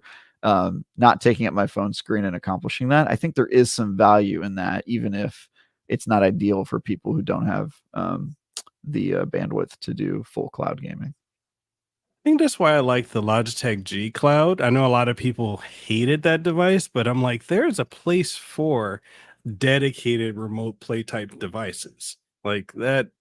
As much as people think there isn't, it's like it may not be for you, but there are other people that it absolutely, it works for, and that's okay. They can both coexist.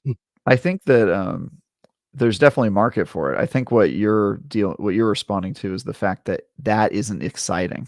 And so consumers respond to that because it's not exciting to say, well, it's not where you thought it was going to be sci-fi wise. It's not the Nintendo Switch, a self-contained device running on native hardware that does all the stuff you want it to do. But it does some of the stuff, and it's kind of a compromise product. And I think compromise products aren't sexy. And that's why you're probably hearing people say, I don't like that device, because it's, nobody wants to buy a device and go, well, it does some of the stuff. They want all their songs, all their song library on their phone. You know what I mean? That's what consumers think of it. They don't think of it in terms of ones and zeros. They think of it as, I want my thing. I want all my things. I want my favorite things. That's all and that's what consumers they should have should to do. think about. Exactly. That's what they should do. Exactly. You know, a good example of that is how PSVR 1 titles are not compatible with PSVR 2.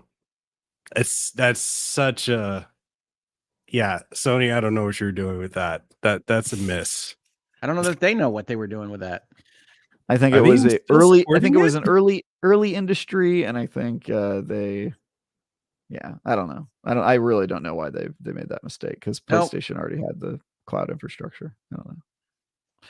It's hard to defend the VR2, certainly as we see it now.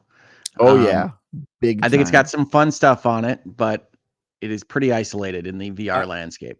Mines hasn't come out of this for like 6 months, so yeah. Mine did, because I reviewed the Resident Evil 4 VR game, but yeah, I think Hoeg and I had a pretty big, fierce debate where he was saying it was dead on arrival, and I believe my opinion at the time was it has a chance if they support it with software, which they very explicitly did not do. So yeah, I would say it's IGN also had an editorial, not news, an editorial about the PSVR 2 being more or less abandoned, or feeling like it's an abandoned platform already, which I do agree with quite a bit as somebody who invested that money in it and is pretty bummed about where it's gone.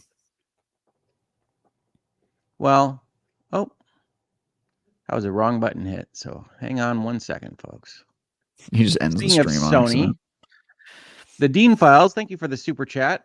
This, not the VR2, but the PlayStation 5 Pro, has the potential to be a disaster for Sony. Their console sales are already under what they wanted. Now they're expecting people to upgrade. Rev L, revenue loss. Revenue, and I think he's using L as the cool. It's funny. I see Rev dot, and I think like law review. So that reads it like review law. I think Reverend Reverend L. Maybe the Dean Files. I think I fought him in Days Gone.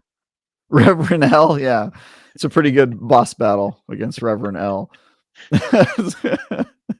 But I don't know that we're disagreeing with you, the Dean Files. I think it would be an interesting thing to see whether there's a market for. Sony has indicated that they're not selling through as much as they wanted to, certainly as against the PlayStation 4 generation. And everybody in tech, including gaming, is reacting to the pandemic and changes in the revenue flow overall. So I don't know. These things have to get started a lot earlier than when they release to us. So it's a good question as to whether or not Sony will realize what they want out of this product. But they're obviously a company in flux. They've got a new CEO. They're running a different strategy than they were as early as the start of this generation. So we'll see. I hope for the best. I hope for the best for Sony and Microsoft and Nintendo, because I want awesome games to play. So I hope whatever they do succeeds.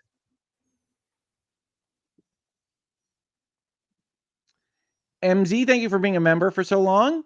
Intriguing, certainly eye-opening video. Sweet Baby Ink that you uploaded. Was clueless about that controversy. Your fair take shed lots of light. Thumbs up emoji. MZ, that is very nice of you to say. Thank you. I hope it does. Honestly, when I put that up, I wanted to make sure that I wasn't increasing the discourse online. And I don't know that I achieved that, because people still use even my video as a cudgel in various places, because things are crazy out there right now, folks.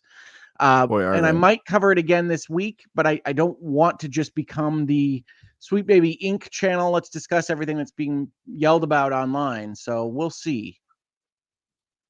Cookie Mon Steve, thank you for being a member for so long. Nintendo has always been a real challenge for third-party developers. It's possible to work with them, but they make it very difficult. And that very well might be. I cannot pretend to have worked with Nintendo from the standpoint of a third-party developer. A lot of folks that have strong control over their intellectual properties, we've certainly seen Nintendo have, even in the recent past, are often very protective of that when dealing with other parties. But I think the biggest issue for third-party developers working with Nintendo is that Nintendo is off generation a little bit and doesn't care about the tech fight. And that could be a problem with whatever your particular application does, when whatever the Switch or the next Switch can't do that you utilize in the PlayStation or Xbox framework. Yeah. So that's the biggest problem. I don't think it's that they have a bad third party situation. It's just that they're doing their own thing, and a lot of these people are making games that they want to work on all platforms, and that pretty much, if you want your game to run well on PlayStation, that means it probably won't run well on Switch. And so that's just the reality of the situation, is there's people picking sides. But if you look at what they've done with third party in the past, whether it's Mario Rabbids, right? That's a third party game that made by an that's external a partnered studio. game and supported by Nintendo. I mean, I think those are the best options for Nintendo, right? Is actually I think so helps the game too. get made. I think so too, because but also their indie marketplace. I mean, those are all third party games, and I'd say Nintendo has one of the healthiest indie situations right now, minus their really bad shovelware problem, which is crazy. Well, they have almost like seemingly no gatekeeping on the eShop at all, right? Like it's just a bunch of nonsense and then some horrifying. jewels. Yeah. Well, I was playing a game I got the other day called Dungeon Drafters that I was enjoying, which is essentially a mysterious dungeon indie game where you get magic spells that are in the form of cards. I know Dan would be thrilled with that. He loves card playing games. But it's an interesting combination, and I love playing the games that look like, to me, they clearly won't be graphically taxing on the Switch. Not because I take the Switch out of its dock so often, but because I like being able to move it around the house, and I like being able to take it on trips, right? So I would even, I'm a unique use case, I think, but I would even be okay with something that's just a super portable console that can move around to various spots and connect to TVs easily, because that's what I do with my Switch. I'm not playing it on a bus or anything like that, because as you said, with respect to the pandemic, I'm probably going to close my office this year because just nobody wants to see me, which is sad, but it's just the truth. Unrelated to the pandemic, he's going to close his office because nobody wants Travis, to see him. Just taking swipes. Can you believe it? No. Yeah, I agree. Although I think it's crazy that you only play your Switch in docked mode. I only play it in portable mode. I mean, that's pretty much only docked mode. It just moves to different TVs. Yeah, that's wild. It's wild. I think we can all agree he's doing it wrong. No objections. The decision is unanimous in the chat. Thank you for that support. Great.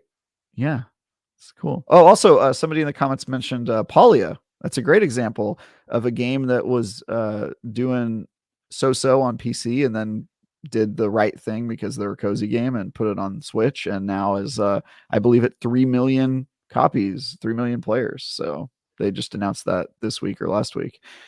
So good on them. Good on Palia. It's a great example of a great third-party game that is more successful because the Nintendo Switch platform exists, which is cool. Another third-party game that's been doing really great on Switch as opposed to other platforms, and that's Voice of Cards from Square Enix. That trilogy of games is so good, and it's on, I believe it's also on PC, but it's like PlayStation 4. Yeah, I played on my PlayStation. Every time I reference the Voice of Cards, they all look at me like I'm insane. So this is just such a nice change of pace here on the Bitcast. Those games are so good, especially if you like tabletop or D&D and such. It's so good, but I think it's sold the best on Switch, and they don't even market it much. No, they released like the two later games. I didn't even know that they were coming out until I saw them in the store. So yeah, I love Voice of Cards. I actually really liked Dungeon Explorers as well. I like Square Enix's random experimental games, but yeah, that's exactly the kind of game that you can get on Switch and be pretty confident that the Switch isn't going to have a problem running it. Yeah, Eleanor points out Stardew Valley, which, I mean, come on, the Switch is a Stardew Valley console. Yeah. That's why it exists. Great call out. Stardew Valley, excellent choice. Somebody objected.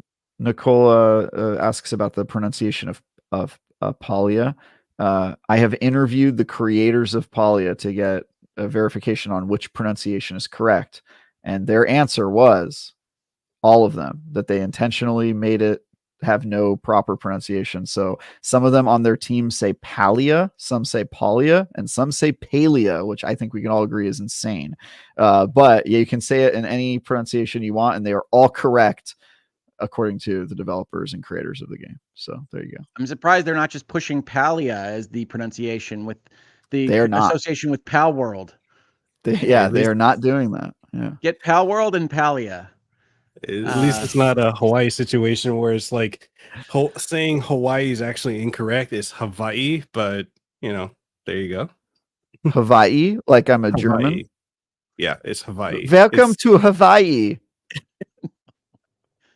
No. No, I always tell folks that ask me to do that with like places and things like that. I understand how a different person in that area might pronounce it differently, but I always feel bad. You're going to get my Midwestern North American accent on whatever it is I'm pronouncing. Like when all of the broadcasters wanted to say like Torino for the Olympics, and we're all doing like the various Italian accents for it here in America. And I was like, no, see, that doesn't work. That doesn't work here. So I will continue to say Hawaii while understanding that it is manifestly incorrect. I will say Hawaii and will speak in a German accent anytime I talk about Hawaii. It's all we need. We need Hogan's Hero. Would you like some Hawaiian pizza? Yeah? Yeah oder nein? It's going to be me walking around. Fun fact, I do There's something really wrong about that. That's a clip right there. Oh, I was going to clip out Travis saying that cloud is the answer and just send it straight to Square. But, hey. Midnight Jerry, thank you for the season gaming membership. We always appreciate the gifts and support for the channel. I know Ains does wherever he is. And we really, really appreciate it. So thank you. Okay, we're almost done with what Ains has asked us to talk about here. And we've only had 6-7 different sojourns into various other topics. So, hey, we're doing great, folks. He did want to mention that Nintendo has, in addition to potentially leaking out the Switch 2, referenced a Super Mario Brothers sequel movie coming in the very near year of 2026. How old are we, honestly? And I believe there were some rumors that Nintendo was going to take on a little bit more of an active role in writing it, which I can only think is an improvement based on seeing the first Super Mario movie. But what do you think of this announcement? I think television and movies are boring. Movies are boring. That's an interesting, that's a hot take, folks. The entire genre of movies is boring across the board. No, I mean, I thought the first movie was fine. I'm sure the second movie will also be fine. I don't have a lot of excitement about movies based off of video games because I personally just prefer the video games and I don't like any celebrities. So celebrity voices don't do anything for me. So I don't know. I just, whatever. It's a movie. Oh, I stand on my hot take mountain of Jack Black is a terrible Bowser, but hey, I'm the only person on the internet who thinks this. I like that's Jack a Black, hot take there. I told you. I warned you of the hot take. Don't touch. We'll get burned. I mean, I'm okay for another movie. I enjoyed the first one, but I'm just like, what are they gonna go? Where are they gonna go with it after? I don't know. I don't know. I'm looking at this one because I was like looking at the 3 Sonic movies. Like I enjoy the first Sonic movie, which is wildly different than source material. Sonic 2 was okay. 3, I'm like, all right, a little long in a tooth. So I'm wondering, 3 out already? Did that happen that quickly? No, that one's not out yet. I don't think. I think that one's coming out, and then you got the Knuckles TV series spinoff of that as well. I won't be happy until they bring back the they give me a cut with the horrifying teeth. Then I'll go and I'll watch all the Sonic movies. You want Ugly Sonic back? I want Ugly Sonic back. I want the ugly cut. It's like the Schneider cut, I want the ugly cut. You mean Snyder? Is he Snyder? I don't know. I told you I don't know celebrities, I'm just making this up. I don't know if Zack Snyder is a celebrity, but he's not Schneider. He's Snyder. Oh, I thought he was brother of Rob Schneider. No.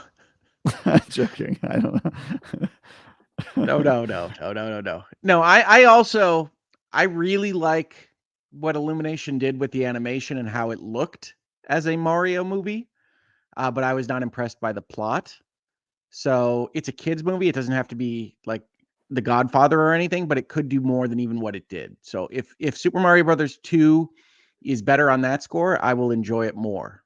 But I also am, that trailer will be cool when they use 5 Nintendo Directs to show it to us in 2025. But It'll come out when it comes out. I will probably see it, and that'll be my experience with the Super Mario Brothers movie 2026. Now, before we get into the big closing that Ains has prepared for us, does anybody want to add anything that I have neglected to cover, either out of what you're playing, what you're looking forward to, what you're liking, just messages that you want to share with the audience? Anything else? I love the messages silence. that you want to share. We can just do political messages out of nowhere. We need to lower the age of consent, and here's 5 reasons why. Like, am I just allowed to just go off on? Like, okay, so remember, you're simulcasting on my channel and Ains's channel. Look, I didn't say anything offensive, did I? It's just I don't know. Yes, you can advocate for any legal changes you'd like, Travis. See. All right. So this is why we don't let Travis have an open mic. I just love the ambiguity of, like, you can say any message you want. It's just such a bad idea. That is the internet in a nutshell, by the way. They're like, say whatever you want, and then the first thing that happened is some guy came up and did something exactly like that. So it was a mistake. Shouldn't have had that. This is why I'm not the regular host of the program, folks. Ains knows better than to do that. Exactly. He's like, never leave it up to them to decide. All right. So we do have a bunch of big new releases this week. Dragon's Dogma 2 and Rise of the Ronin, I believe, release on the same day. And even though Ains did, let's not forget Princess Peach Showtime, also coming out this week. So it's a great week for video games. And nobody's reasonably finished Rebirth and Infinite Wealth, so you still have those games to play, one or the other, at least. Because anybody that's beaten both of those games, I want to see you in my DMs because I don't believe you. All right, folks. This has been a wonderful Bitcast. We're going to close up shop just when we're supposed to here at 1 p.m. Eastern Time, so we're not going to run over like some other hosts. But thank you so much for being here. We wish Dan and Ains the best on his trip. Ains will be back to normal very soon, hopefully after this week. So if you don't like the Hoeg hosting program, you don't have to worry about it next time. Thank you so much to our guest, Mekel Kasanova. Please do check him out on YouTube and various other places. I believe he said he's on every social media platform, which I don't think I can even name every social media platform. So good for you. That's much better than me. Is there anything you want to pitch, anything that you've done recently, Mekel or Travis, before we let everybody out the door? Our guest. I will be I guess I can make this announcement. I will be interviewing John Eric Bentley, the voice of Barrett Wallace in Final Fantasy 7 Remake and Rebirth. He's a good friend of mine. We're going to be doing that. Yeah. When I was in LA last year for the 16 event, he actually came and picked me up. I stayed with him because I was like, Square Enix said, hey, here's an invite to come to the 16 event, but you got to find your own way, get your own hotel and everything, even though they flew everyone else out there.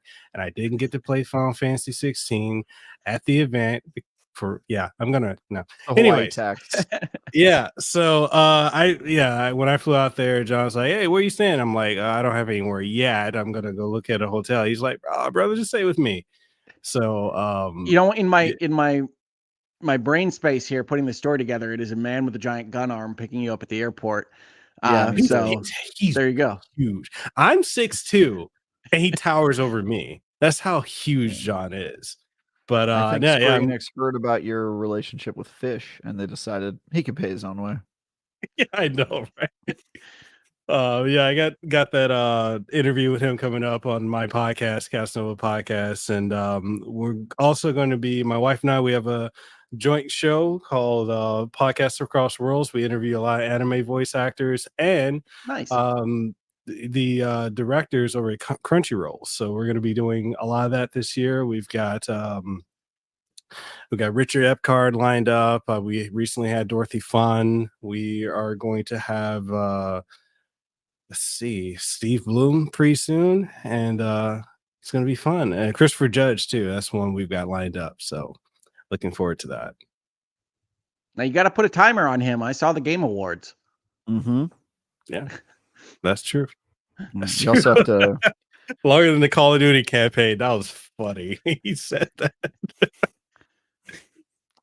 Yeah, It's funny that I thought it was a good joke, and then immediately after, apparently Activision was upset, and I was like, "Really? You upset about that? It was a joke in an award show. Let's all cool off a little bit, right? You're like the biggest game ever made. Let's just chill. I think you're safe." They're just upset that Hogwarts sold more than them last year. Got him. Yeah. Finally a year where it wasn't Call of Duty. I'm just Yes, happy. with a anytime. small IP like the freaking Wizarding World. You know what? Anyway, I'll take wins where I can find them. Yeah. all right. Well, that sounds awesome. Travis, are you doing anything that interesting? Yeah, but I can't talk about any of it. But I've got Of some course not. really, really cool stuff coming up. April, IGN first. I'm very excited to talk about. That is cool. That's a that. big deal. Those are Yeah. big things at IGN. They are. I got to do And they my give them first to one you. last year. Yeah, I got to do my first one last year with Remnant 2, and apparently it went well. So I'm getting to do 2 back-to-back this year, and I'm very excited about it. It sounds hard, cool honestly. April It and is May. hard. It is hard. It's going to be crazy. I'm going to be traveling a lot and preparing months of coverage back-to-back. But well, good luck to you there, Travis. On my end, like I said, I've got that Sweet Baby Inc. video up, hopefully informative and educational. So if you're just finding yourself on Twitter and your timeline looks like it's nutso pants, because that's what it's been this last week, you can get a little bit more information from my channel, YouTube at Hoeg Law. And I might cover more of that this week. I might do different virtual legality. Unfortunately, there's a lot to talk about in all aspects of gaming, business, and law. So I might do that. I might do a media hangouts and headlines. I don't know. Might do neither, depending on how I'm feeling. But check it out on the channel. And please do, if you get the chance, come on over and vote for Hoeg on the American Stroke Association Awards so we can make sure that we win that award for no particular reason other than recognition is nice. So thank you so much, guys, for voting and for keeping that up. We were down a couple hundred votes like a day ago, and I said we were down a couple hundred votes and people went in. So that's really nice of you. Thank you so much. Please do check that out. And I'm going to let Eleanor Sindra take us out. Vote Hoeg for the Stroke Hero Award. Thank you for being a member for 6 months, Eleanor. Thank you, everybody, for being here and for putting up with me as host. And I'll see you on the next Bitcast or Virtual Legality, Hangouts and Headlines. Please check out everybody on this channel's content. They do good stuff, except for Travis. He doesn't, but he's still funny, so you can check his stuff out as well. Thanks, everybody, and I will see you later. As soon as I figure out what Ains has labeled his outro clip. I thought we were off the air. I was about to start saying things out of pocket. Yes, please don't, because I have to figure out that nothing is labeled as outro or extro, so I'll find it. Nope, it's coming out of me. You have 5 seconds until I just start spewing just some of the most hateful words you could possibly. Exclusive world premiere. You did not just